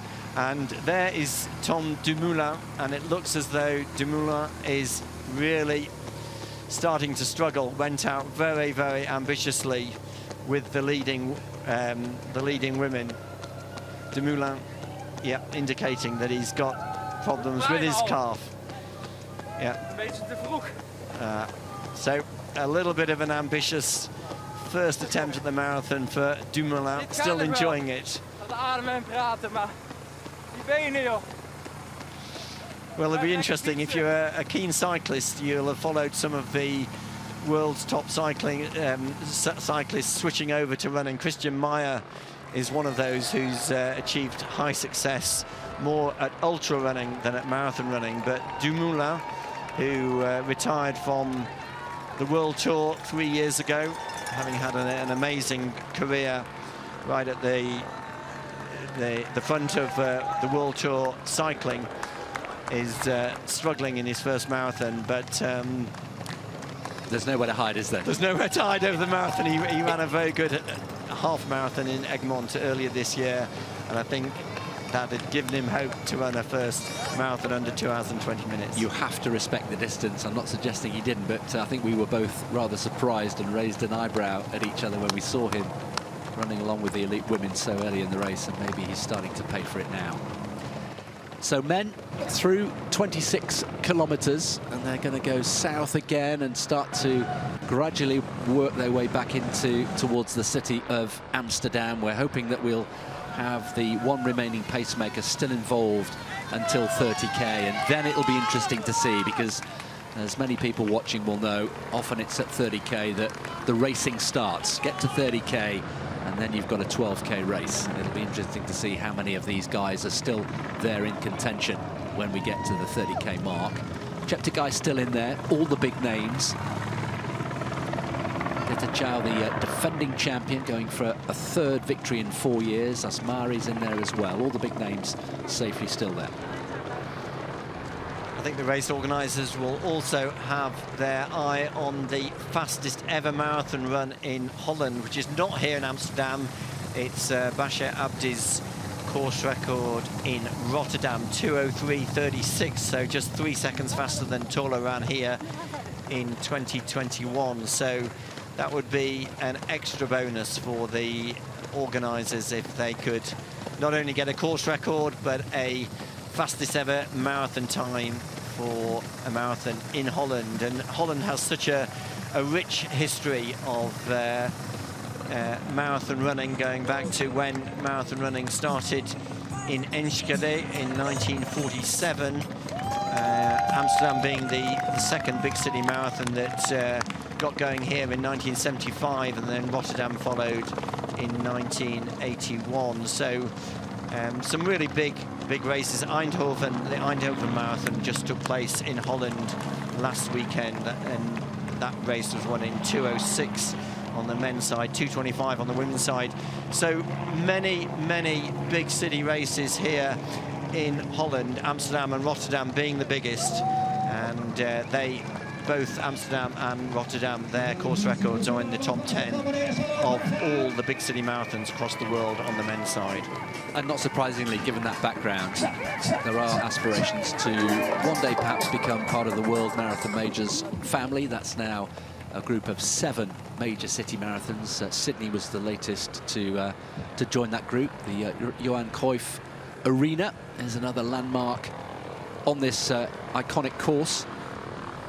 And Amsterdam has got a good case, but of course the World Marathon Majors are looking to represent themselves across the whole world. Shanghai is very much in there in the conversation. South America at the moment doesn't have a World Marathon Major, so that's another opportunity as the women approach at 25 kilometers. Remember, a group of 7, all of them Ethiopian, went through the halfway mark, and I think the same 7, Richard, are all still there at 25k. Yeah, Zeynep Yilmaz, Waganesh Makasha, Bozena Mulati, Ayn Alan Dester, Gadisa Mulu, Berchkan Waldi and Mekdes Shmelis. The 7 Ethiopians at the front, still with their pacemakers, and I would expect quite a few of those pacemakers could go the full distance. These are the male pacemakers who are leading these women, and at the front of this group, Zeynep Yilmaz, she's the one who seems to be pushing. She actually asked for a faster pace from the race organisers. Her best time 2:19.07, but they're on course for something around a 2:18 finish. Zeynep Yilmaz now coached by Haji Ajilo, and there is Ayn Alan Dester and Mekdes Shmelis, and there's Waganesh Makasha. Those are the 7 Ethiopians right at the front of this race. Bozena Mulati, I want to mention, she finished 8th in the 10,000 metres at the World Championships in Oregon, so has got less experience at the marathon, but has made a very good start to her marathon career, having finished 3rd in Berlin last year in a time of 2:19.00. Well, this is Mesvin Nagusi, one of the lesser-known marathon runners. He's starting to drop off from that leading group. Still Chematot, the Kenyan pacemaker, right at the front, being pursued by Getani Molla.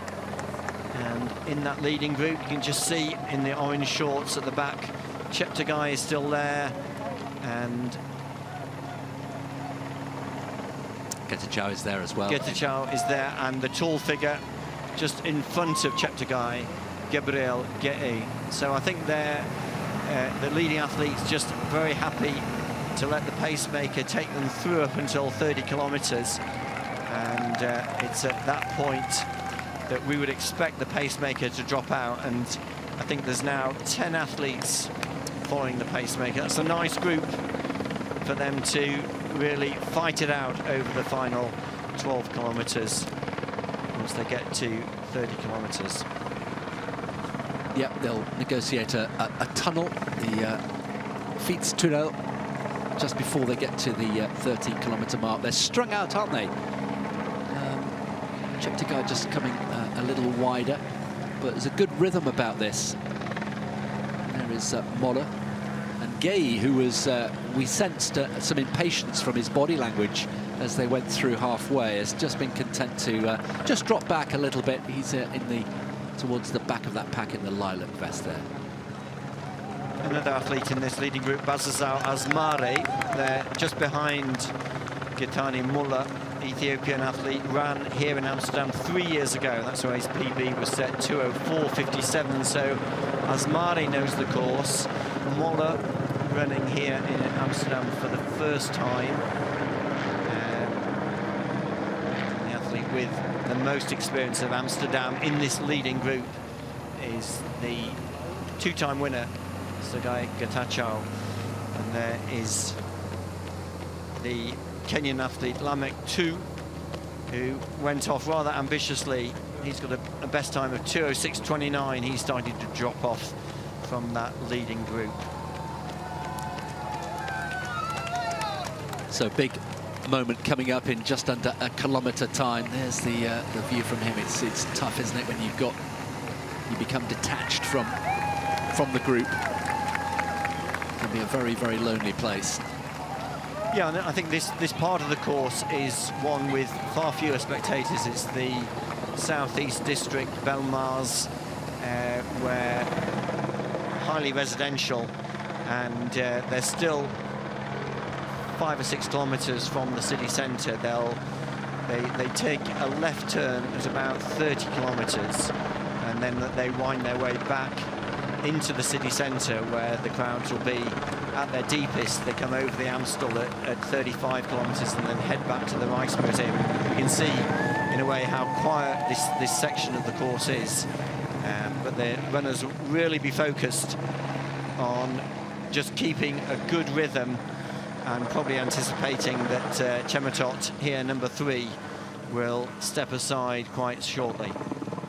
He's doing a good job. He's been the sole pacemaker now for almost 10 kilometres. Just keeping a close eye on Cheptegei there. He's looking good. This is the point where we start to try and read how athletes are feeling. Are they up on their toes? As the shoulder relaxed, the facial muscles, how are they looking? And Cheptegei, in the close-up shots we've seen of him so far, looks pretty comfortable. There is two, again, just trying desperately to hang on to the coattails here of this leading group. Yeah, Cheptegei was speaking earlier this week at the press conference about how he'd prepared for this race, really with a lot more confidence. He trains alongside some other really good marathon runners. Victor Kiplangat, who won the World Championship Marathon in Budapest 2 years ago, finished 15th in the World Championships in Tokyo just 5 weeks ago. So he's got some very good training partners with a little bit more experience. He's also learned a fair bit from the marathon, having raced twice already. Had a very tough first outing in Valencia 2 years ago, and earlier this year in Tokyo, it was at this point in the race that he really started to suffer. So it's going to be really interesting to see if his training and his preparation, which is now geared much more towards the marathon, has picked up his weekly volume up to closer to 175, 180 kilometres, will really serve him well over this final quarter of the distance. So they're through 30 kilometres, and we'll try and give you a comparison compared to when Tola set the world record, sorry, the course record here 4 years ago. Yeah, that was 1:28.33. They're inside that. It's just a question of by how much. There were 17 seconds inside course record paced at 25k, and they've gone through there in 1:28.25. So that's now gone to 8 seconds. So they have just slipped back a little bit on course record, but they are still inside. And this, as you said earlier on, Richard, was where Tola really started to rip it up, didn't he, in 2021 when he set the course record, this particular section. Yeah, from 30 to 35k, he ran incredibly fast. I think that really from 30 to 40k ran 28.52, so he was doing 5k splits of around 14.25, 14.27, which really saw him come home in that incredibly fast time, 2:03.39 course record. So they're still under course record pace, 8 seconds under course record pace, but it's really what's going to happen now over this final 12 kilometers of the distance. They're still together, and the pacemaker, as we see, did drop out at 30 kilometers, and it is Gay, the fastest athlete in the field, wearing number 2, who collected his drinks bottle, and it looks as though it is the Tanzanian athlete who is wanting to push on, and last year's winner, Sergei Getachew, has spotted the danger and has gone in pursuit of Gay. Well, how often do we see this? The drink station at 30k signals the time to start racing. And Gay, who's been impatient, been chomping at the bit there, has just started to lengthen his stride, as we see the chasing group, Phil Sesseman and Khalid Shukud in that group, just coming through 30k as well. Not too far behind, so running well. Tola is another debutant. He's in there, Daniel Tola. Sesseman looking pretty good. Has he still got a dog called Hailey? I think he has. I think he has, isn't it? Is it? And Kipchoge is these other, yeah, his 2 dogs. Exactly, yeah. He loves his dogs as much as he loves his running. But these 2 athletes on course for a PB if they can keep that pace going. And Chris, as you said, it looks as though that group, I think they're the 3rd group on the course, are not that far behind this leading group. We can see that leading group of 6 athletes with Cheptegei. I think he's running a very sensible race. He's a few meters off that leading group of 6, but he's still within contact, and we can see some of the other athletes, including Ando Alam Shifarao, dropping back. Yeah, that group of 11 actually went through 30 kilometers more or less with identical times, but that situation now has changed completely. And again, it's Gabriel Gay, the Tanzanian record holder, who has done the damage there. There is Tonyo. Yeah, they're Kenyan athletes who we saw earlier in that leading group. You can just see from the way he's running that he really is finding it tough. I think that gap is going to get bigger and bigger.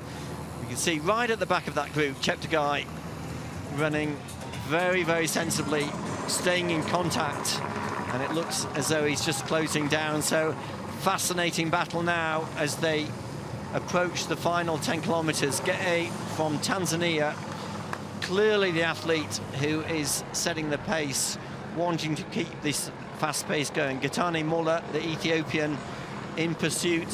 Sergei Getachew there in 3rd place, wanting to stay in contact, and Cheptegei moving through very, very gradually, wanting to stay in contact. Well, very much more so than just staying in contact. He's just gliding through, and this looks to be some really smart, conservative running here by Cheptegei. Still the world record holder, remember, over 5,000 and 10,000 meters. I just wonder if it comes into the final few kilometers, maybe the final few hundred meters, Richard, whether his track speed will count for something.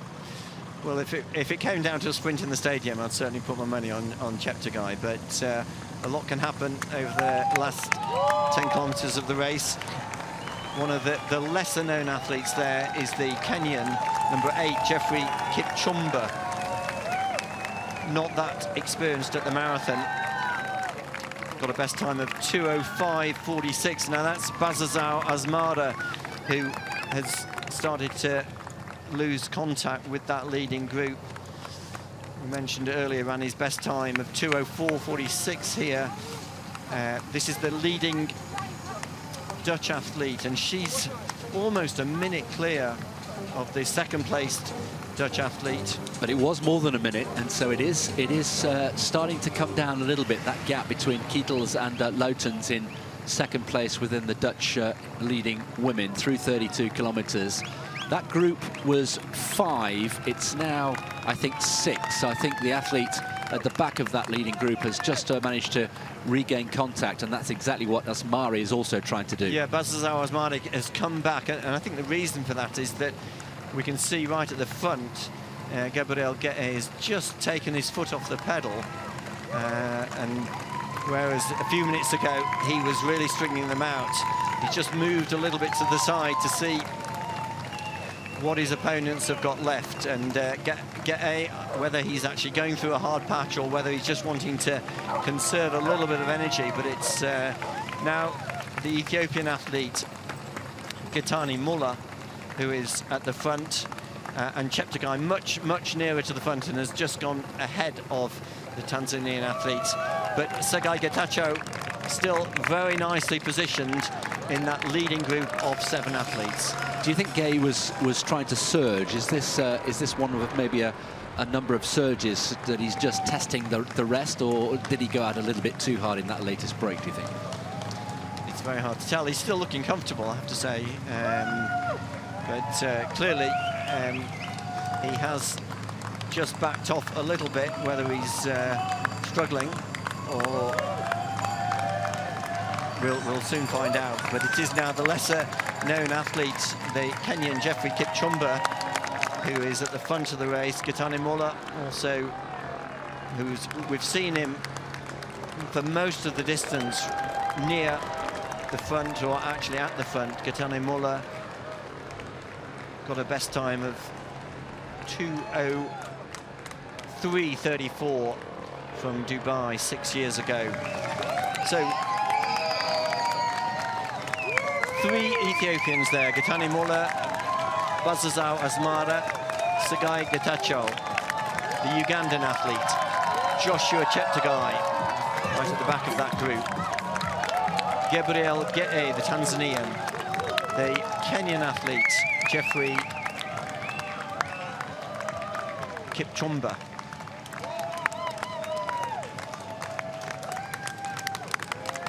And the athlete that we haven't mentioned there is also, another Ethiopian, Bute Gemechu. Best time of 2:04.51, so running faster than he's ever run before. Certainly the pace at which they're going is still on target for the course record. Now, here's the leading Dutch athletes going through 25k. That's we're seeing now Anna Leutjen going through in 1:28.19, so 55 seconds down on the leading Dutch athlete, Mickey Keitels. We'll keep an eye on that gap because it feels like it is just coming down a little bit, and the question is, has Anne Leutjen got enough road ahead of her to try and close that gap? We're getting some really good pictures, by the way, here, just trying to spin round, and that's the gap. She can see Kittles, can't she, ahead of her? Not a difficult thing with that peroxide blonde hair.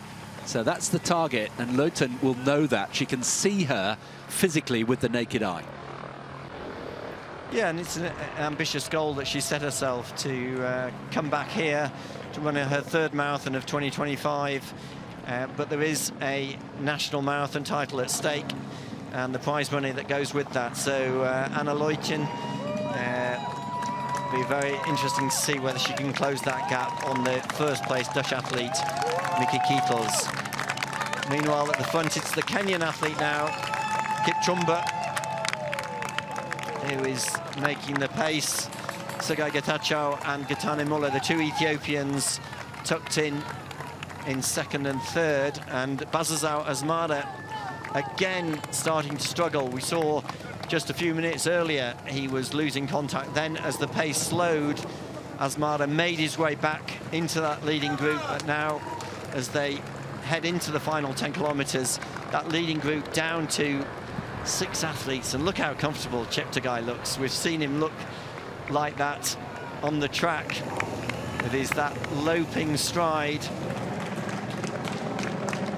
and it's going to be really interesting to see whether Cheptegei can stay as controlled and calm as he looks at the moment. He does look good, doesn't he? He looks really smooth. He's taken this preparation so seriously, as we were hearing from his manager yesterday. And as Jos Herman said, when this guy puts his mind to something, he commits. you know, 100%. There's no messing about, and he is committed massively to this Amsterdam Marathon. I think that's right. I mean, he's the type of athlete that loves setting himself goals. I mean, I remember a year out from the Paris Olympics speaking with his manager at the time, Yuri van Velden, and he said that Joshua was really focused on winning in Paris the 10,000 meters, and he won gold there, and that was marked the end of his track career. And he's come here now to really start to consolidate his marathon career. But it's Gae who's gone back to the front and again put his foot down as he had done about 10 minutes earlier. Yeah, feels like another surge, doesn't it? It's very, very definite surge from Gae. Cheptegei has again taken a cautious approach and just dropped back a few meters, but it looks like it's 4 athletes now at the front. Gabriel Gae being pursued by last year's winner, Sergei Getachew, Getani Muller, and I think it's the other Ethiopian, Bute Gemechu. And Cheptegei playing it cautiously. Yeah, and I think he's right to, not panicking. He can't let that gap get too big, but nor should he overexert himself. It could be just another surge. We've seen it once already from Gae. Gemechu looks the most vulnerable at the moment. So the group of 6 has become, for the moment, a group of 4, with Cheptegei in 5th place and chasing. So we're at 34 kilometers. This is the stretch where they'll come back over the Amstel, past the Royal Theatre Carré, and then head back down to the Rijksmuseum, and the crowds will get really thick as they approach Vondelpark and back here at the stadium. Great anticipation. See who can win. This is the 50th anniversary edition, and it is the Tanzanian Gabriel Gae trying to win his 2nd marathon of 2025, having won in Daegu in February. And to follow on from that great victory by his compatriot Alphonse Simbu in Tokyo in the World Championships 5 weeks ago. So it's those 4 athletes. Tanzanian Gabriel Gae being pursued by Getani Muller of Ethiopia, Bute Gemechu of Ethiopia, and Sergei Getachew of Ethiopia. So 3 Ethiopians in pursuit of the fastest athlete in the field, Gabriel Gae, 28 years old, just 2 days older than Joshua Cheptegei, who's in 5th place. Yeah, and that gap looks to be getting bigger and bigger. This is the 2nd surge from Gae, and this looks to be a decisive one as they go under the railway track, those trains trundling into Amsterdam Central Station. If you're Cheptegei, you're just hoping that 1 or 2 of these 4 will start to come back at you. He's just got to try and stay in contention there. And this is now Kipchumba who has hit the front. Yeah, I have to correct myself because I said 3 Ethiopians. It's 2 Ethiopians, Getani Muller and Sergei Getachew, at the back of that group of 4. At the front now, Jeffrey Kipchumba is the Kenyan who we've also seen trying to push the pace a bit earlier in the race, but now they're through 35 kilometers, and it is the Kenyan Kipchumba who is making the pace with Gae, the Tanzanian, in pursuit. Just over 7 kilometers of the race to go. Sergei Getachew trying to stay in contact with those 2 leading athletes, the Kenyan and the Tanzanian. Worth reflecting that we haven't had a Kenyan winner in the men's race here in Amsterdam for a couple of years. Joshua Bellet in 2023. There's the split time through at 35 kilometers. So, well, interesting, Chris. Their time through 35 kilometers is exactly the same time that Tamrat Tola went through 35 kilometers 4 years ago. So if these leading 4 can keep the pace going, they're going to get very, very close. Okay, so our split has given 1:42.58, so they're inside, sorry, 1:42.49, 9 seconds inside. Yeah, it's about the same as it was at 30 kilometers. It's almost a second just outside. And now it's Getachew, the defending champion, who is just starting to drop off. And Gaye and Kipchumba between them are starting to do some real damage. Well, look at this. Goodness me. Kittles is really struggling, and I think she's soon going to be overtaken by Leutjens. We're now watching the race for the first Dutch athlete in the women's race. This is Mickey Kittels, who's been the long-time leader in the Dutch women's race. Remember, the Dutch national marathon title up for grabs here today, and Kittels is being reeled in by a very large group of athletes, which includes Anna Leutjens, the fastest Dutch athlete in the women's field. Remember, her best time, 2:26.38, set here in Amsterdam. Sorry, 2:26.36 run here in Amsterdam 2 years ago. A much more measured performance from Leutjens, and I'm surprised by how quickly she's reeled her in. Now then, a story unfolding here in the men's race. Sergei Getachau, winner twice here in Amsterdam, including last year, is the latest to start feeling the heat here. And Leutjens there, left of picture in the lilac, just disappearing, is now almost on the shoulder of Kittels. And I wonder, Richard, whether Kittels is aware of that. Well, if she's not already, she soon will be, because it looks as though Leutjens is the athlete who's moving through, and Kittels is the athlete who's really struggling to hold on to her pace. But meanwhile, at the front, with just over 6 kilometers to run, it is the Kenyan still who is making the pace, but Gabriel Gete, the Tanzanian, in second place, still looking as though he's got plenty of running, and he's being pursued by Gitani Mule. So these are the three athletes. Kipchumba of Kenya opening up 10, maybe 15 meters on the Tanzanian and Ethiopian athletes. So we've got a Kenyan at the front and a Tanzanian and Ethiopian in second and third as they head back down towards the Rijksmuseum. Remember, they'll pass the Rijksmuseum at 38 kilometers, then they go into Vondel Park just before 39 kilometers, and then they have 3 kilometers, half of which is through Vondel Park, and then they'll come back out onto the streets before looping around back and finishing in the stadium. Well, this is bold, isn't it, from Geoffrey Kipchumba. We had a Kipchumba winner here back in 2019. Vincent Kipchumba won in 2:05.09. This is bold because, as we've been saying, the event in recent years has been dominated by Ethiopians, and he's opened up quite the gap there. And the question for me, Richard, is can Tola and Gaye, can they work together in second and third to inch their way back? And there's the fourth place athlete, Sergei Getachau, and Cheptegei is now trying to close that gap, and it looks as though he is closing. So those are the fourth and fifth place athletes. Sergei Getachau of Ethiopia in fourth, and right at the top of our screen in the orange shorts of Uganda, Joshua Cheptegei closing in on Getachau of Ethiopia. But at the front of the race, number 8 is Geoffrey Kipchumba from Kenya. He's opened up about a 20-25 meter lead over the second and third place athletes, Gete and Mola of Ethiopia. Well, Cheptegei still has enough time, doesn't he? He still has enough road ahead of him to try and pick off as many of these athletes as he can. And Muller has now just started to move away from Gaye. So Kenya, followed by Ethiopia, followed by Tanzania. This is where they go over the Amstel River. Great views of the Theatre, the Royal Theatre Carré, as the athletes do that small up and down over the bridge. And I have to say, Kipchumba still looks really, really good, bouncing off the tarmac.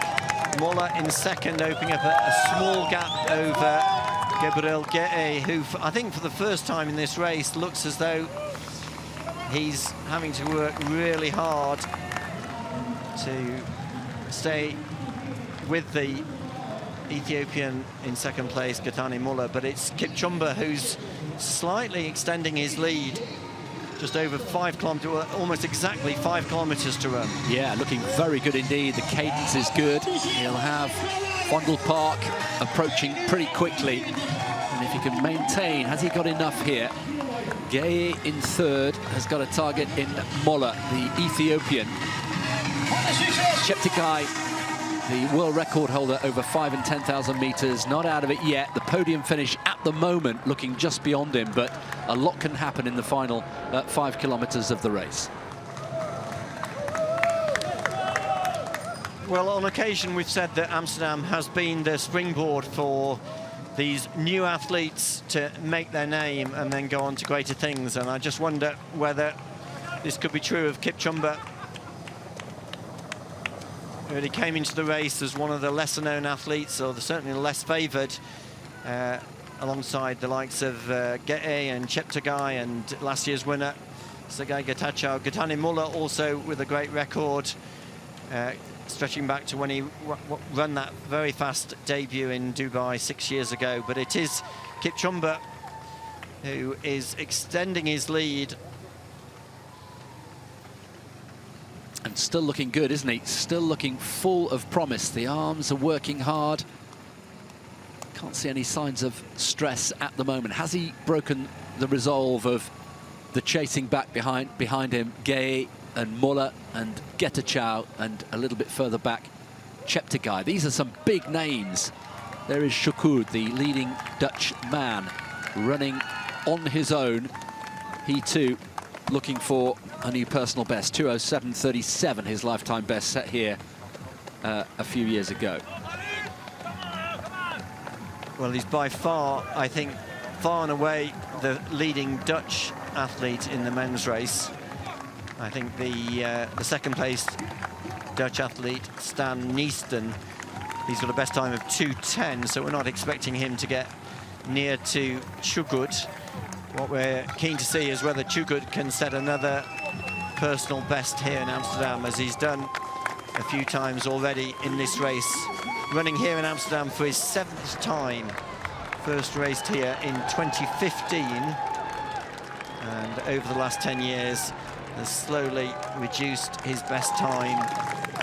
But look at this. Kipchumba has got an even bigger lead as he approaches the Rijksmuseum. 4 kilometers to go. Just 25 years of age, a best time of 2:05.46. Not that much experience over the marathon. Has run over 10 kilometers. Fast time 27:36, but these are the 2nd, 3rd and 4th place athletes. Well, this is the race for the podium, isn't it? Right there. And Getachew, you just wonder, as the defending champion, once again, starting to find something in the latter stages. Yeah, it looks as though Gabriel Geye is the one who's really struggling now, being overtaken by Sergei Getachew, last year's winner. And as Getachew moves into 3rd, you sense that Getachew, not only with an eye on the podium, but an eye on trying to overhaul his compatriot Gitani Muller. These are the 2nd, 3rd and 4th place athletes, and I think more than 100 meters up the road. We'll soon get a sense of how big that gap is as Geoffrey Kipchumba strides away, clear in the lead. Meanwhile, in the women's race, approaching 35 kilometers, we've had this group of 7 Ethiopians locked together for almost the entire race, and there they are still. They went through 30 kilometers in just outside 1:38. In fact, that was a group of 6 at the last split, but Malati is there, Welde. It looks as though there's 4 athletes there now at the front of the women's race. Bosna Mulati, F3. F8 is Bujkan Walde, athlete coached by Tessema Abshiru. Also, I think it was Waganesh Makasha was also in that group. But here's Kipchumba already now into Vondel Park with a sizable lead, so just over 3 kilometers. These are the 2nd, 3rd and 4th place athletes. And we can see if we look further up the course, there's no sign of Kipchumba. So Kipchumba looks as though he's got a comfortable gap. having to work really hard to stay in contact with the two Ethiopians in second and third. Well, he deserves this, does Kipchumba, if he can see this through. He has been working so hard. Once he got ahead, he didn't relent. He just kept pushing and pushing and pushing. And that's all credit in the bank, isn't it? That he can now start to enjoy. And the battle, for me, is now between Getachew and his compatriot Mola for second place. Gay looks to be not spent, but it looks to be drifting away, that podium finish, and we wait to see how far back Cheptegei is in fifth place. So 3 kilometres of the marathon to run for our leader. Geoffrey Kipchumba will be looking for his split at 40k. Tola went through 40k in 1:57.25. And we're sensing that Kipchumba is still close to that course record set by Tola 4 years ago. These are the second and third place athletes, the two Ethiopians, Getane Mola and Segai Getachew. But Kipchumba still working very hard and looks as though he's extending his lead. Well, this is a delightful part of the course. They went through here, of course, right at the start of the marathon. The women went through 35 kilometers in 1:54.28. A group of 4 now. That group of 7 Ethiopians is now a group of 4 with Desta Walde Shimeles, who is the debutant, and Mulati. And it's Mulati, as we can see on the screen, who is actually struggling to stay with those leading 3 women, Ainalem Desta, Berchkom Walde and Mekdes Shimeles. So at the front of the women's race, it's 4 Ethiopians. And at the front of the men's race is the lone Kenyan, Geoffrey Kipchumba, running by far his fastest ever marathon. Came into the race with a best time of 2:05.36, and today on target to run almost 2 minutes faster than that as Kipchumba approaches the 40-kilometer point. These are the second and third place athletes, Segai Getachew and Getane Mola, really fighting it out between them. But I think their hopes of winning here and Getachew's hopes of winning a 3rd title in Amsterdam seem to be disappearing. Yeah, he's constantly looking around, is Getachew. He just wants to know whether the podium finish is secure. Not quite yet.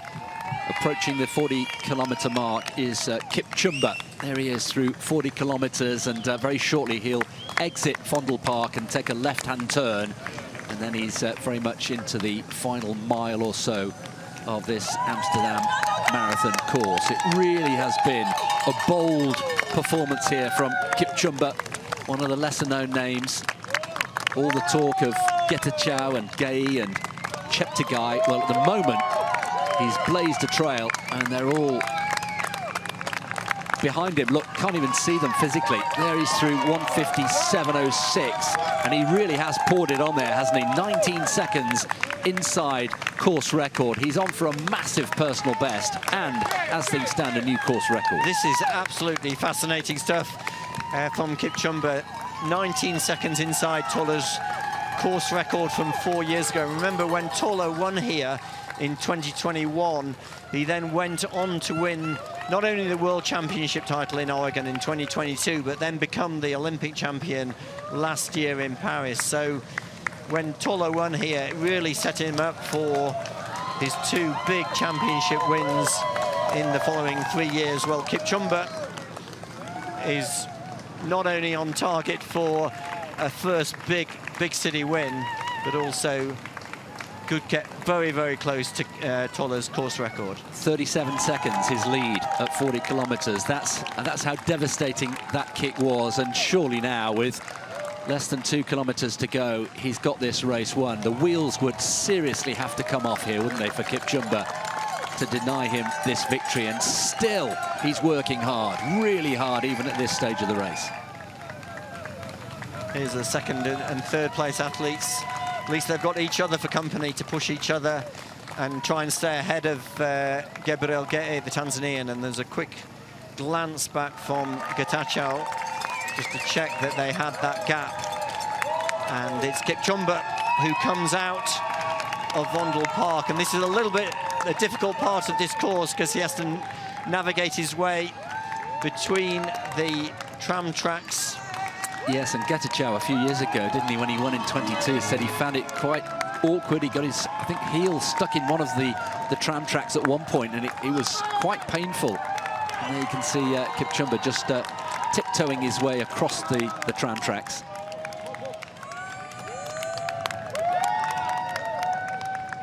See the pain on his face as he really pushes himself.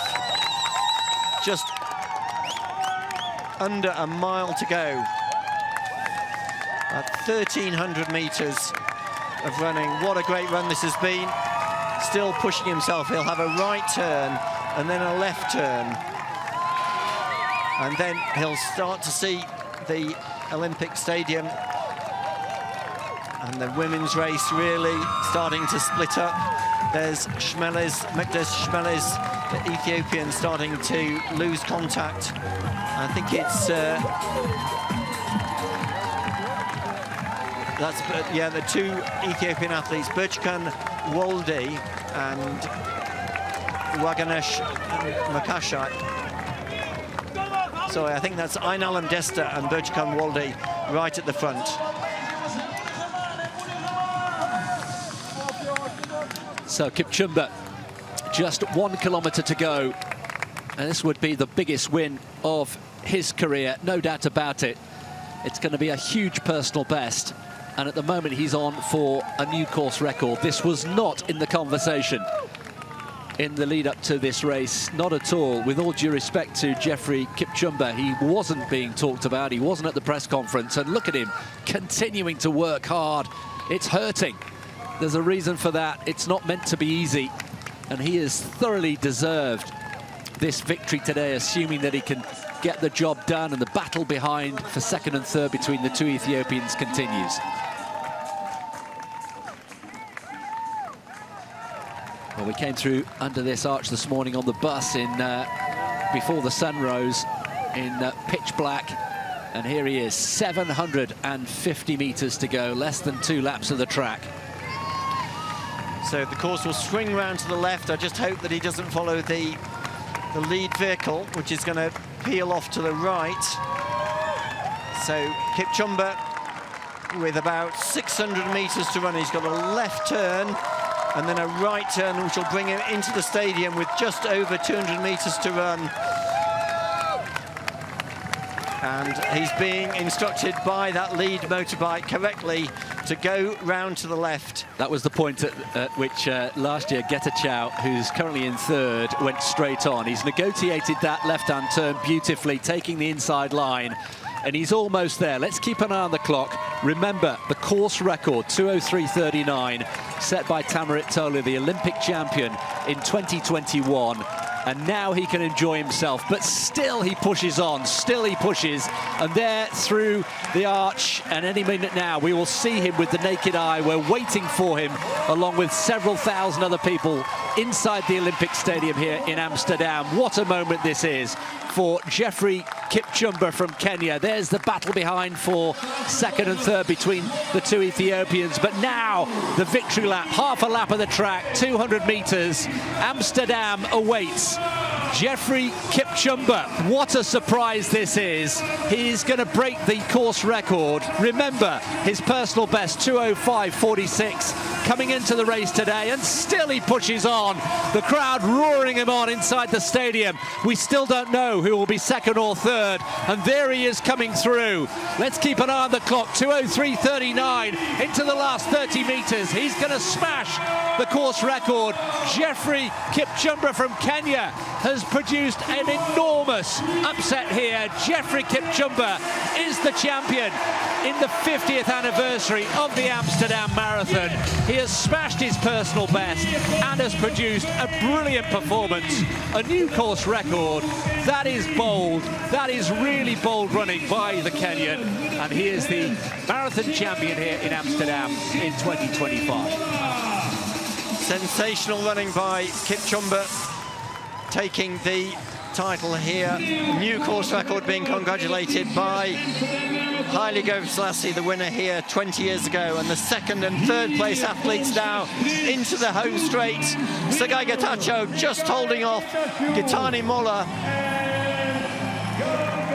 Last year's winner, Sergei Getachew, waving to the crowd. Second for Getachew this year, third for Gitani Molla, also being congratulated by Haile on the finish line. Well, what a race that was. Terrific. The number of times the lead changed in the last 10 kilometres was extraordinary. There is Gay coming home for fourth place, the Tanzanian. And we still wait for Joshua Cheptegei. He's just crossing the line now, just out of picture in fifth place. So Cheptegei, so East Africa represented there across the top five. 2:03.31 was the course record winning time. A warm embrace between Gabriel Gay and Cheptegei. And Cheptegei 2:04.51. I think that will go down pretty well. That's another big chunk for Joshua Cheptegei. So the top six safely home. What a race that was. Kenya upsetting the form book here. Sergei Getachew, the winner here last year and in 2022, having to settle for second place. So Kenya 1, Ethiopia 2 and 3, and Tanzania in fourth place with Joshua Cheptegei. There he is, just recovering. And a smart race. That's another chunk off his personal best. He's taken over a minute off his personal best. Now, Khalid Choukoud, the Dutch champion, age 39, and he too is going to be heading towards perhaps a personal best. He's got about a minute and 10 seconds to get across the finish line. He's got one or two more twists and turns to come. He is comfortably going to be the first Dutch athlete home. His consistency is quite extraordinary. He'll be 40 in a few months' time. One more right-hand turn to come. And is he going to do it? I think he's going to be just outside his personal best in his 7th appearance in Amsterdam. There he is, just over 200 meters to go, and he's got 30 seconds to get across the finish line. He's just coming into view now opposite our commentary position. It's going to be just beyond him, I think, but it'll be one of his top 3 best times ever in the marathon. He's beaten some big names today, and the Dutch fans here in the Olympic Stadium greet the Dutch #1. What another fine performance from Khalid Choukoud. 8 times the Dutch champion. He's going to come into view round the final bend any second now. There's the motorbike, and there is Khalid Choukoud just outside his personal best. 50 meters to go, roared on by the crowd. What a moment this is. The Dutch master has done it again, and he will be the Dutch champion for the 8th time. A brilliant performance, almost bang on 2:08. He has to be happy with that. Age 39, Khalid Choukoud is the first Dutchman home, and that is an outstanding performance from Khalid Choukoud. Much improved on his performance from 2023. So congratulations to Khalid Choukoud.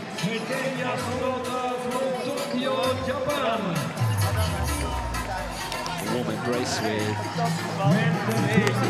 the director of Le Champion and all the VIP dignitaries who will be part of the presentation party. So our attention now switches to the leading women, and it's been Ethiopia all the way. And here we have Berkatan Welde and Anyelem Desta, who are locked together here. Welde closest to the camera there. He's had a fine race here.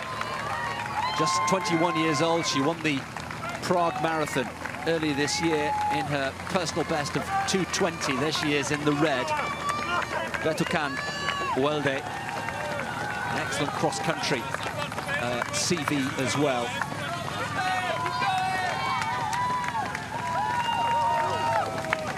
She is the quicker on paper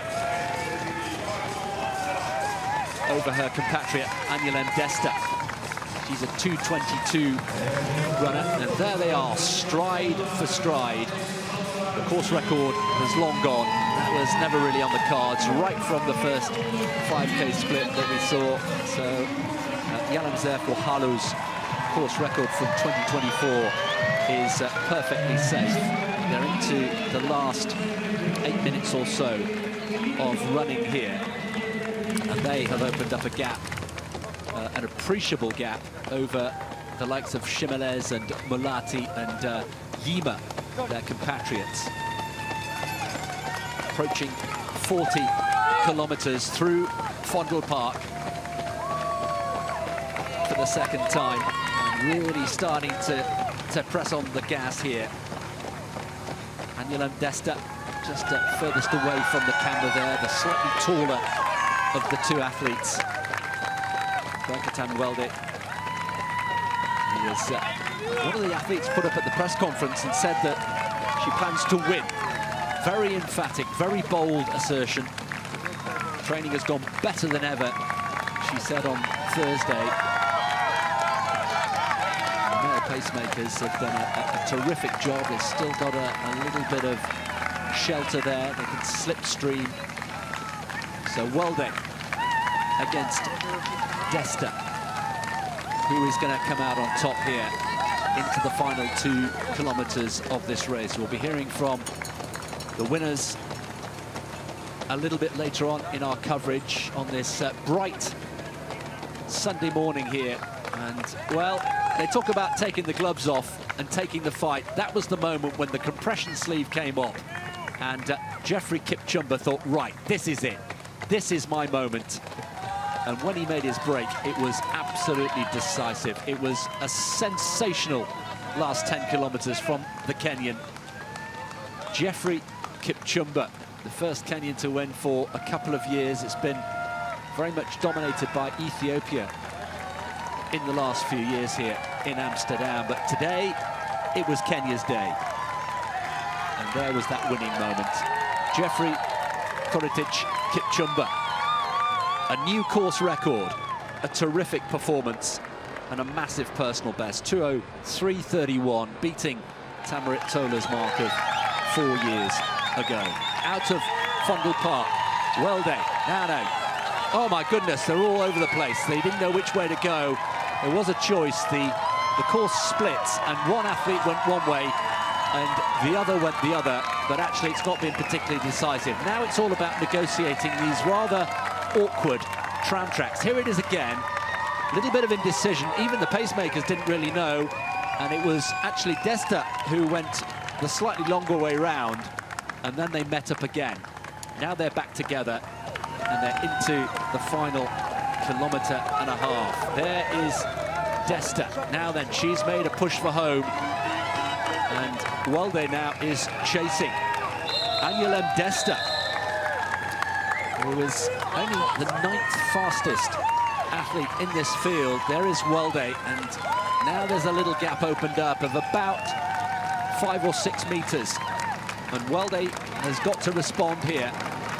He has just over a kilometre. We know it's going to be an Ethiopian podium, 1, 2, 3. We've known that for some time. Can Welde find something? She said she plans to win. Well, at the moment, she's in second place, comfortably so. No doubt about it. She's got almost a minute over the athlete in third place, Shimeles. But at the moment, it is Aniela Desta, whose personal best is 2:22.11. Remember the course record set here last year was 2:16.52. That's not going to be trouble today, and that gap looks to be getting a little bigger to me. 1 kilometre to go into the final 1,000 meters of this race, and this looks to have been decisive. Aniela Desta, born in 2004, just 21 years old. Both these athletes in 1 and 2 the same age, and that gap getting bigger and bigger stride by stride. And it looks to me as if Aniela Desta has now got this Amsterdam Marathon won. Welday will keep pushing, she'll keep trying, but it looks as though she will have to settle for second place today. The flags fluttering on top of the Olympic Stadium, where we wait for the winners of this women's race. 750 meters to go for Aniela Desta, heading for the biggest win of her career. That's the view from the athlete in second place, Bertakan Welday. Just a couple of more turns. There'll be a right, then a left, and then another right. But Aniela Desta can now surely start to enjoy this moment. What a run it's been. There were 7 athletes, all from Ethiopia, all working hard together.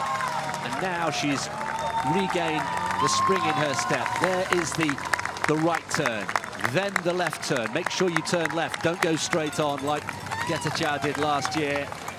Here's the left, and then there'll be a final right-hand turn into the stadium.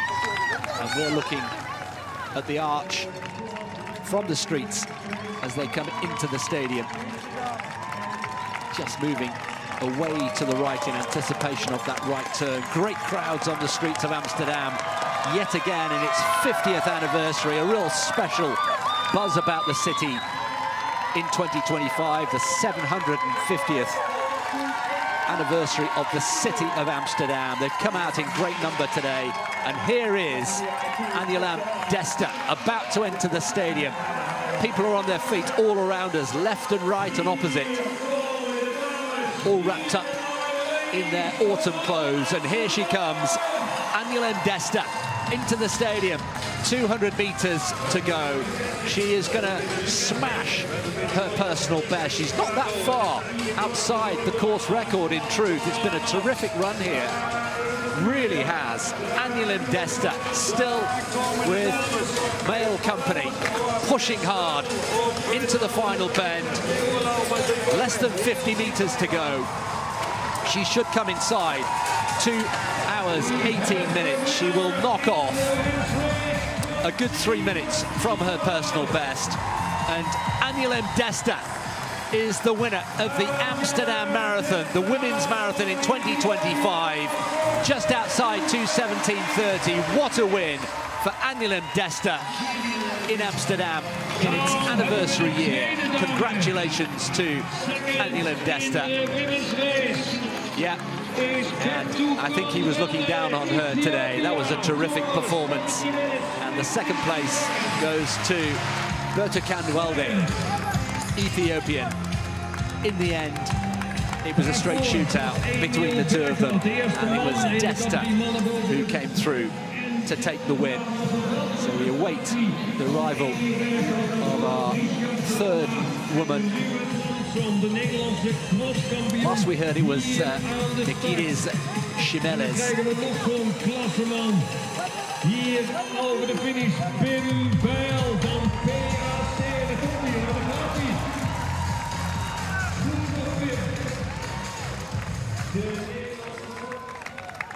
There is Anne Lowton, who's run a really measured race today.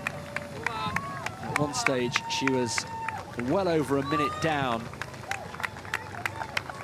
on the leading Dutch woman, Nikki Kietels, but just trusted her judgment, and her pacing was terrific.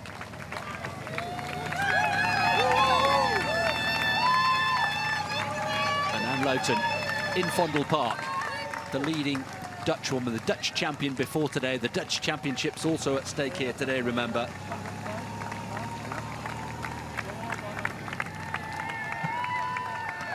And just a few weeks after that terrific performance in the heat of Tokyo at the World Championships, this is impressive stuff from Anne Lowton.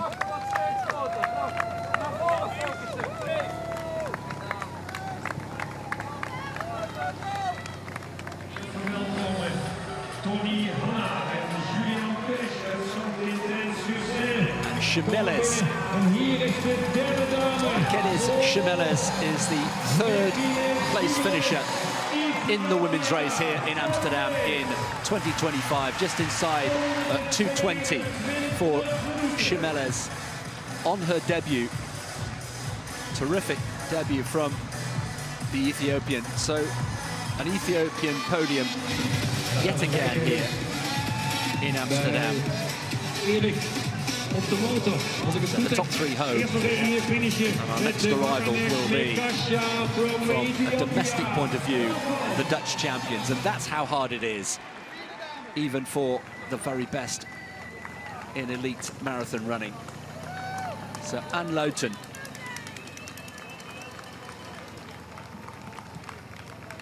her personal best, 2:26.36.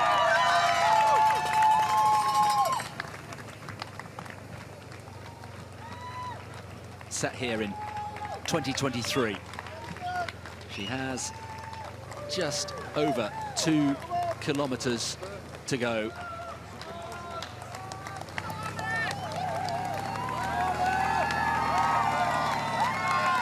She will exit Fondle Park very shortly. It's a terrific place to be. There's so much activity in Fondle Park. The autumn colours are, as always at this time of the year, quite delightful. The leaves just starting to turn. It's really sheltered. And decent support as well.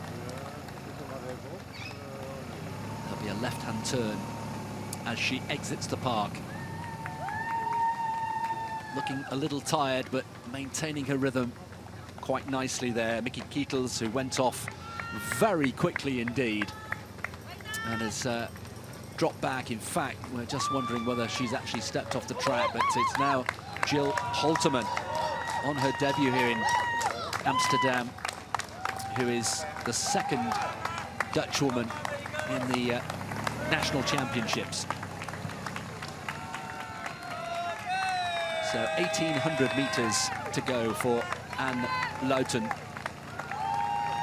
who's run Rotterdam 3 times, but has always produced her best in Amsterdam. And this was the winning moment for Anja Desta here today.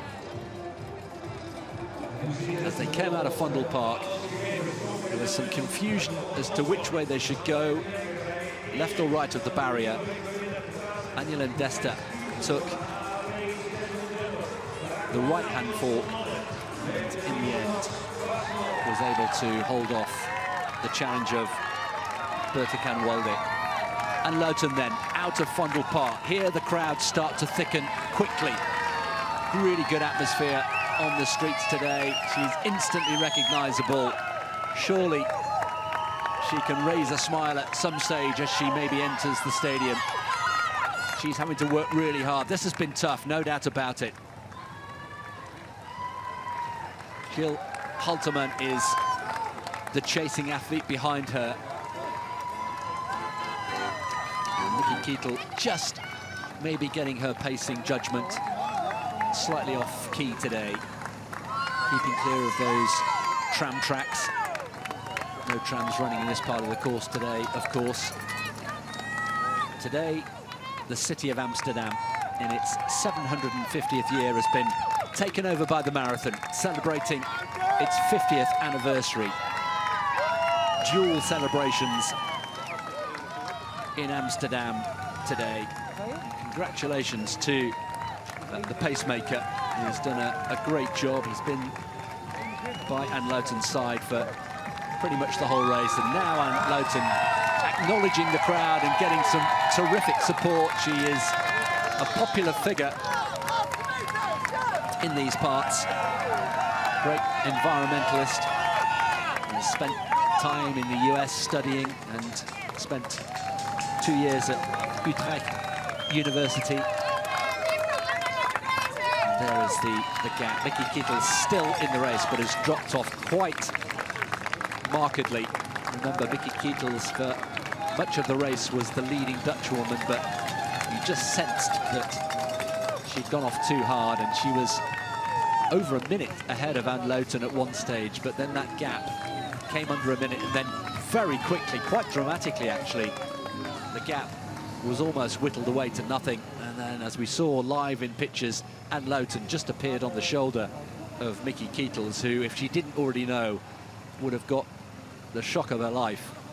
But she must have known it was coming, you can tell. There is Jill Halterman, who is the second Dutch woman on her debut. Has run 3 half marathons this year in Den Haag, in Berlin and in Hamburg. Has run 6 marathons in her career, including New York last year. Has run 2:40 and bits in the last 2 marathons, so she is also heading for a huge personal best on her Amsterdam debut. And Loughton has got under a kilometre to go.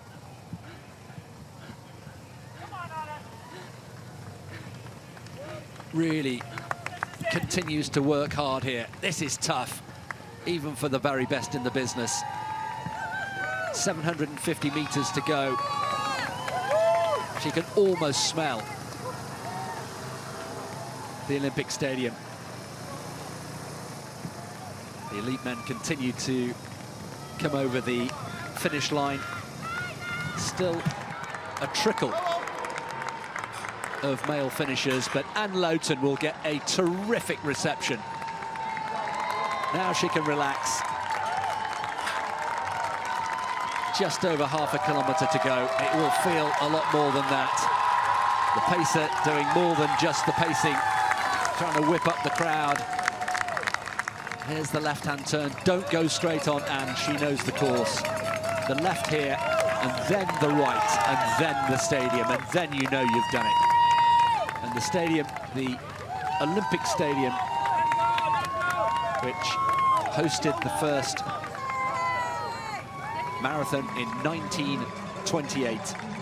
The Olympic marathon won by Bougara Al-Douafi on August the 5th. Jill Halterman not far behind, maybe making a little bit of ground, and Anne Loughton has really slowed down quite appreciably. And Jill Halterman, I wonder whether she's left it too late. Is she running out of road? I think she is, but Anne Loughton needs to just keep focused here and just get the job done. It was just a few weeks ago that she was competing in the World Championships in Tokyo. And Jill Halterman is not far behind. She has run out of road, though, no doubt about it. Anne Loughton on her way. Outside her personal best, but this is impressive from Anne Loughton. Into the Olympic Stadium, the crowd knows she's there. The man on the PA has announced her arrival, and Jill Halterman has rallied well here in the last couple of kilometres, but here comes Anne Loughton into the final home straight. Less than 50 metres to go. She retains her Dutch title just 6 or 7 weeks after competing in Tokyo at the World Championships. She's slowing down. This has really been tough today. But Anne Loughton is the Dutch champion in 2025. Congratulations to Anne Loughton. And fast finishing behind her is Jill Halterman. In the end, just less than a minute behind. A warm embrace for Anne Loughton. Jill Halterman, well, didn't she rally well? Just coming into view now in the white vest. This will be just outside her personal best as well, but on her marathon debut in Amsterdam, just outside 2:29. So the top two Dutch women are home. That was tough. Really tough. Congratulations to Jill Holterman, and congratulations to all the finishers here today in Amsterdam. Tom Dumoulin, there is Nikki Kietels, who was the leading Dutchwoman for much of the race.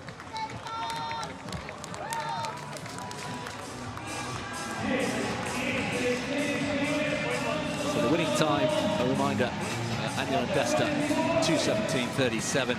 Tom Dumoulin with the race director, René Witt. Warm congratulations for him. And Lowton, by the way, was 11th in the race overall, just behind Louise Small. And a few British women competing here today. But the top six, all Ethiopian. And Lowton, Dutch champion once again. It's a really hard run here for Lowton. And here is Nikki Kietels, who will be the third Dutchwoman home in 13th place. Merci beaucoup, monsieur. Only her second ever marathon for Nikki Kietels. You can just see those pictures don't really need any commentary, do they? With so many athletes flat out on the track. That's how tough it has been today.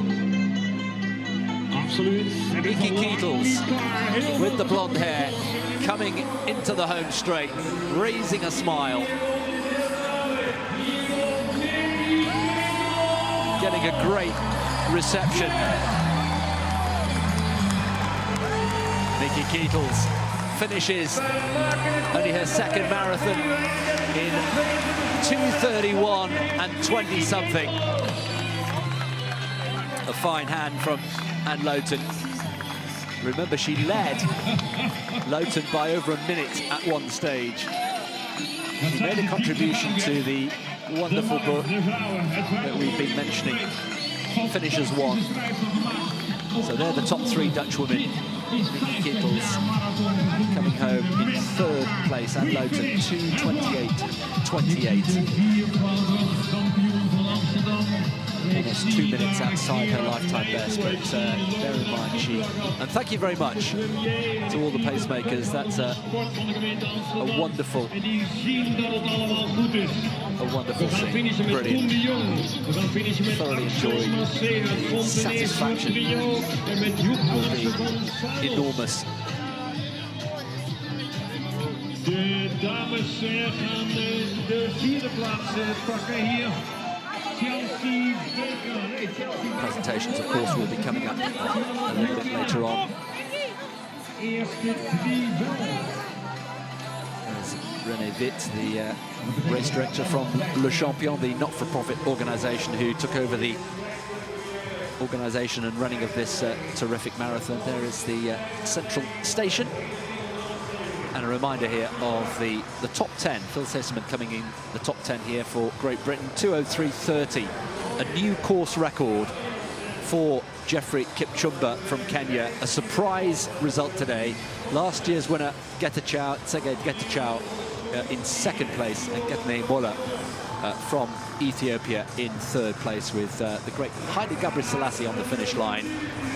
The women's race ended like this, with the top six all from Ethiopia. Aniela Desta, again, a surprise result today for her, a big personal best.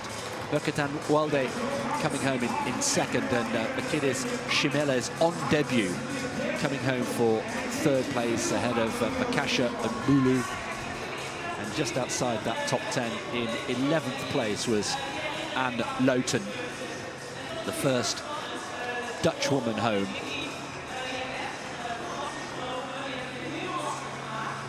So all the main places and all the main races have been settled now, but of course athletes will continue to come into the stadium. First of all, in a trickle, dribs and drabs, and then by greater number for the next few hours. There are over 30,000 people somewhere out on the course who will be finishing in the next few hours.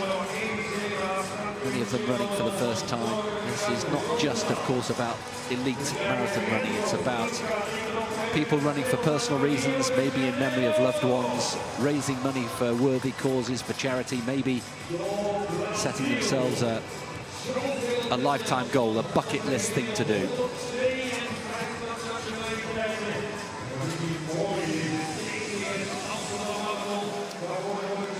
Well, Richard Nareca's been down to do some interviews. We'll bring those to you a little bit later on. But Richard, we've been in our commentary box for the whole morning. You've been out on the track. What are conditions like down on the track at the moment? Yeah, I mean, been very, very good conditions here in Amsterdam, as we've often seen in recent years, and that allowed the fast times that we've seen today to unfold. Kipchumba delighted with his win today in a new course record, 2:03:30, and 5 athletes actually going under 2:05, including Cheptegei, who I just had a quick word with a few minutes ago, was very pleased to have improved his best time from earlier this year in Tokyo, going more than a minute faster today in Amsterdam in his 3rd marathon, finishing in the time of 2:04:52, just 16 seconds behind the Tanzanian Gabriel Gete, who finished in 4th place. On the screen are the 2nd and 3rd place athletes. Sergei Getachew, unable to defend his title from last year, but again having a very strong performance. There he is waving to his fans, just finishing a stride or two in front of his compatriot Gitani Mollem, being greeted on the finish line by Haile Gebrselassie, coming here to celebrate the 50th anniversary edition today. And there's our winner from Kenya, surprise winner, running 2:03:30 in only his 2nd marathon. So a big surprise here in Amsterdam, a new course record and first big city marathon win for the Kenyan Geoffrey Kipchumba.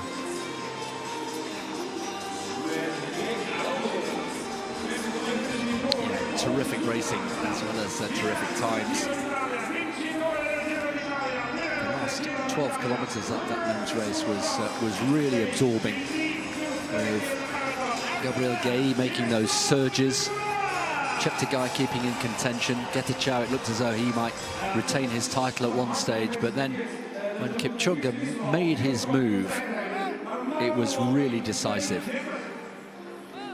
And you all know this, Richard, the old cliche of, if it's hurting you, it's hurting the others as well.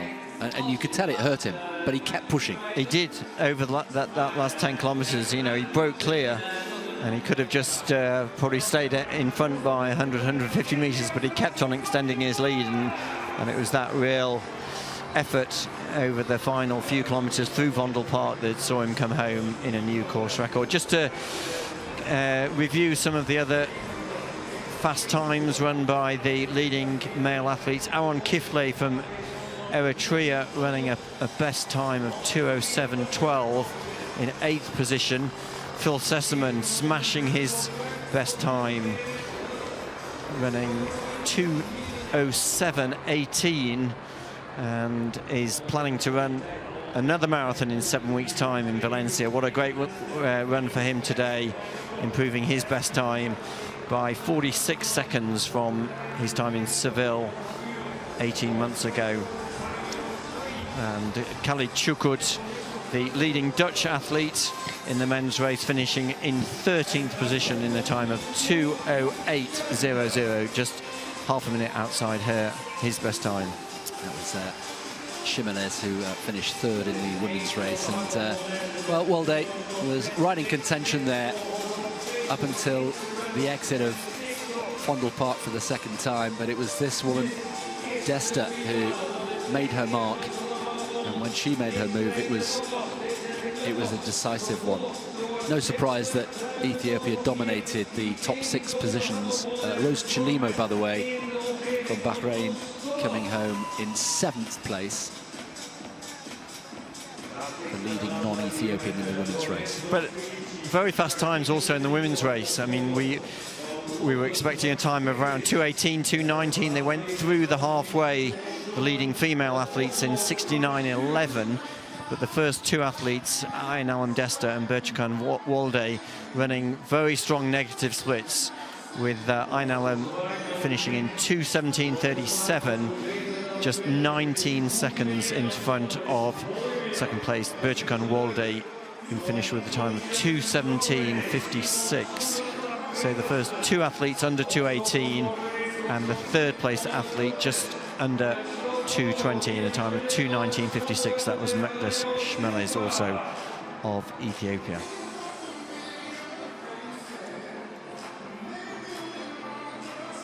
So that's the scene in the Olympic Stadium where we are bringing this commentary and these pictures, and still a terrific crowd here.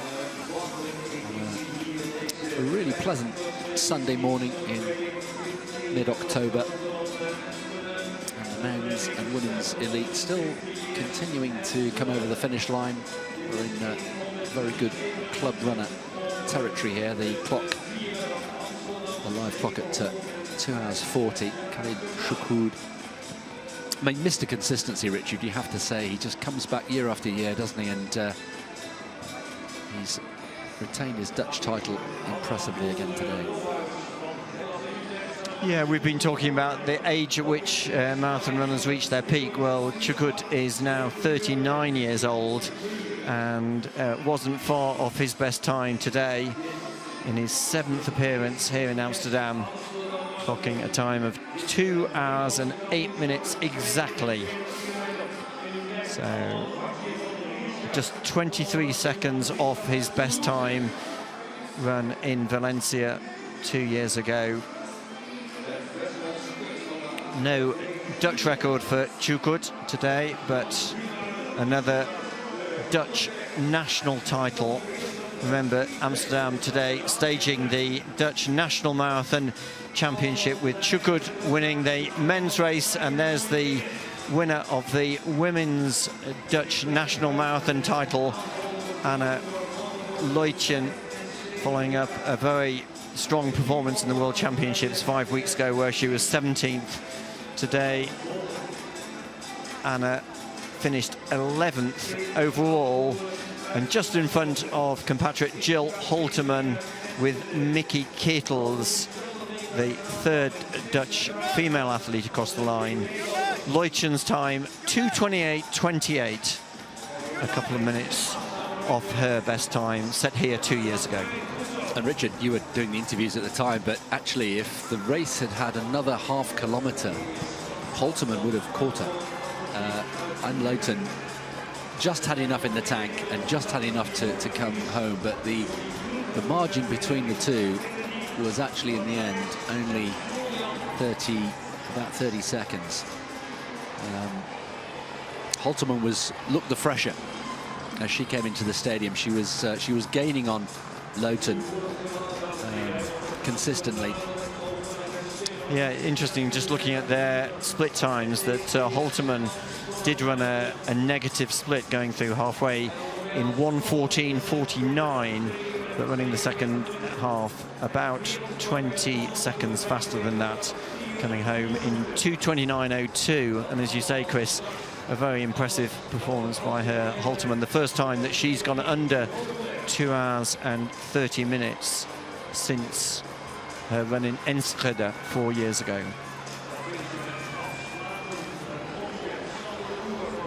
So the celebrations continue here in Amsterdam on the 50th anniversary of this terrific event. We have the half marathon to bring you later. That'll be taking place, and the athletes now getting ready for the presentation and the medal ceremony.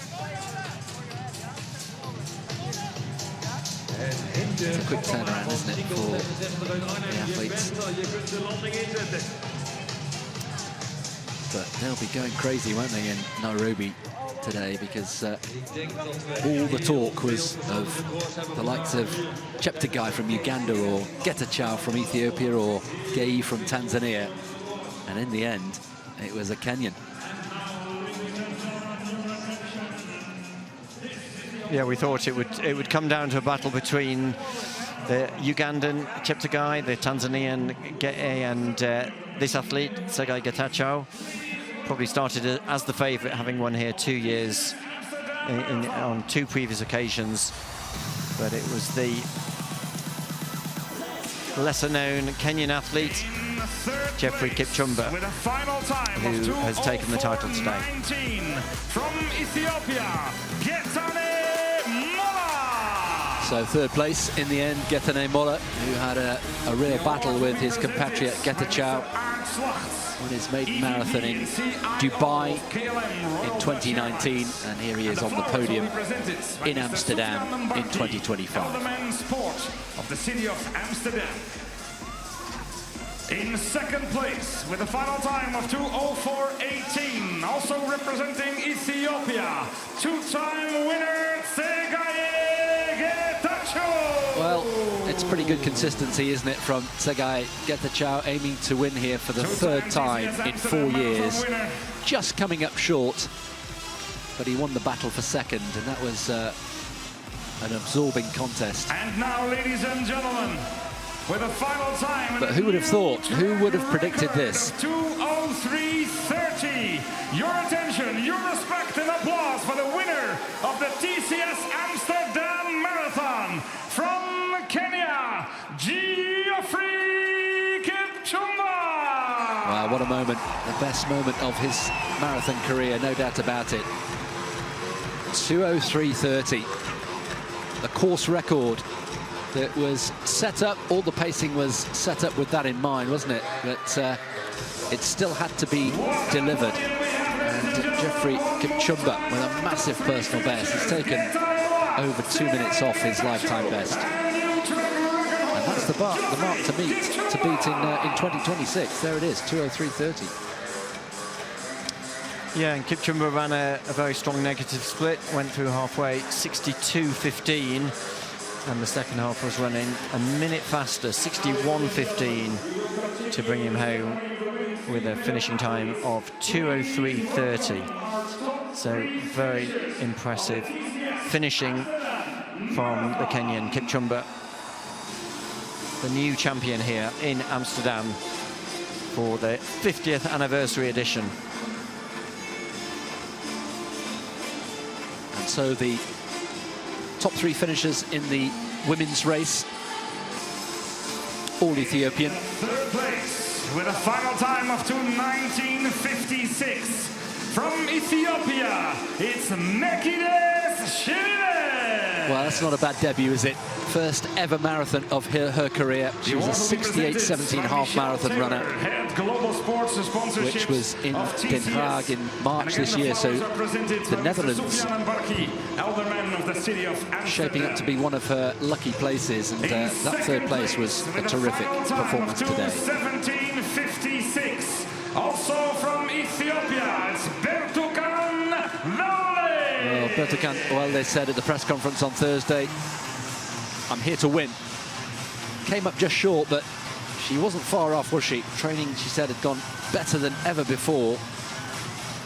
Only made her marathon debut in January this year. And now, ladies and gentlemen, second place in Amsterdam in October. 17:37. It's your attention, it's your respect, and it's your applause for the winner of the TCS Amsterdam Marathon from Ethiopia, Anyalem Desta.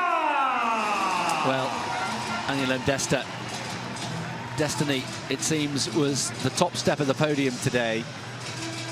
And when she made her move, coming out of Fondle Park, it proved decisive. Broke the resolve of Walde, her compatriot, and gets the biggest win of her career. 2:17.37. The course record was never really in doubt today. They were behind right from the first 5K split, but actually she must have run a close to a negative split as well, Desta. And now it's time for the full podium. Yeah, the first two athletes both running negative splits. We're going to listen now to the interview with the two winners. Jeffrey, congratulations on winning the race. How was the race for you today? Thank you. The race was good. I was well prepared to win today. And over the last 10 kilometers, you look to be working very, very hard to break your opposition. First of all, there was the Tanzanian and then the two Ethiopians. Just tell us, how was it for you over the last 10 kilometers? I was feeling strong, and that is why I decided to push alone to try to run my personal best. And today it was just your second marathon. Were you surprised at how fast you ran? You ran more than 2 minutes faster than you've ever run before for the marathon.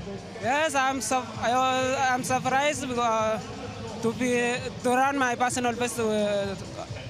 Sorry.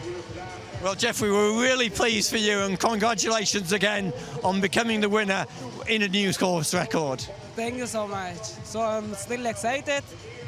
Maybe we'll talk later. Thank you.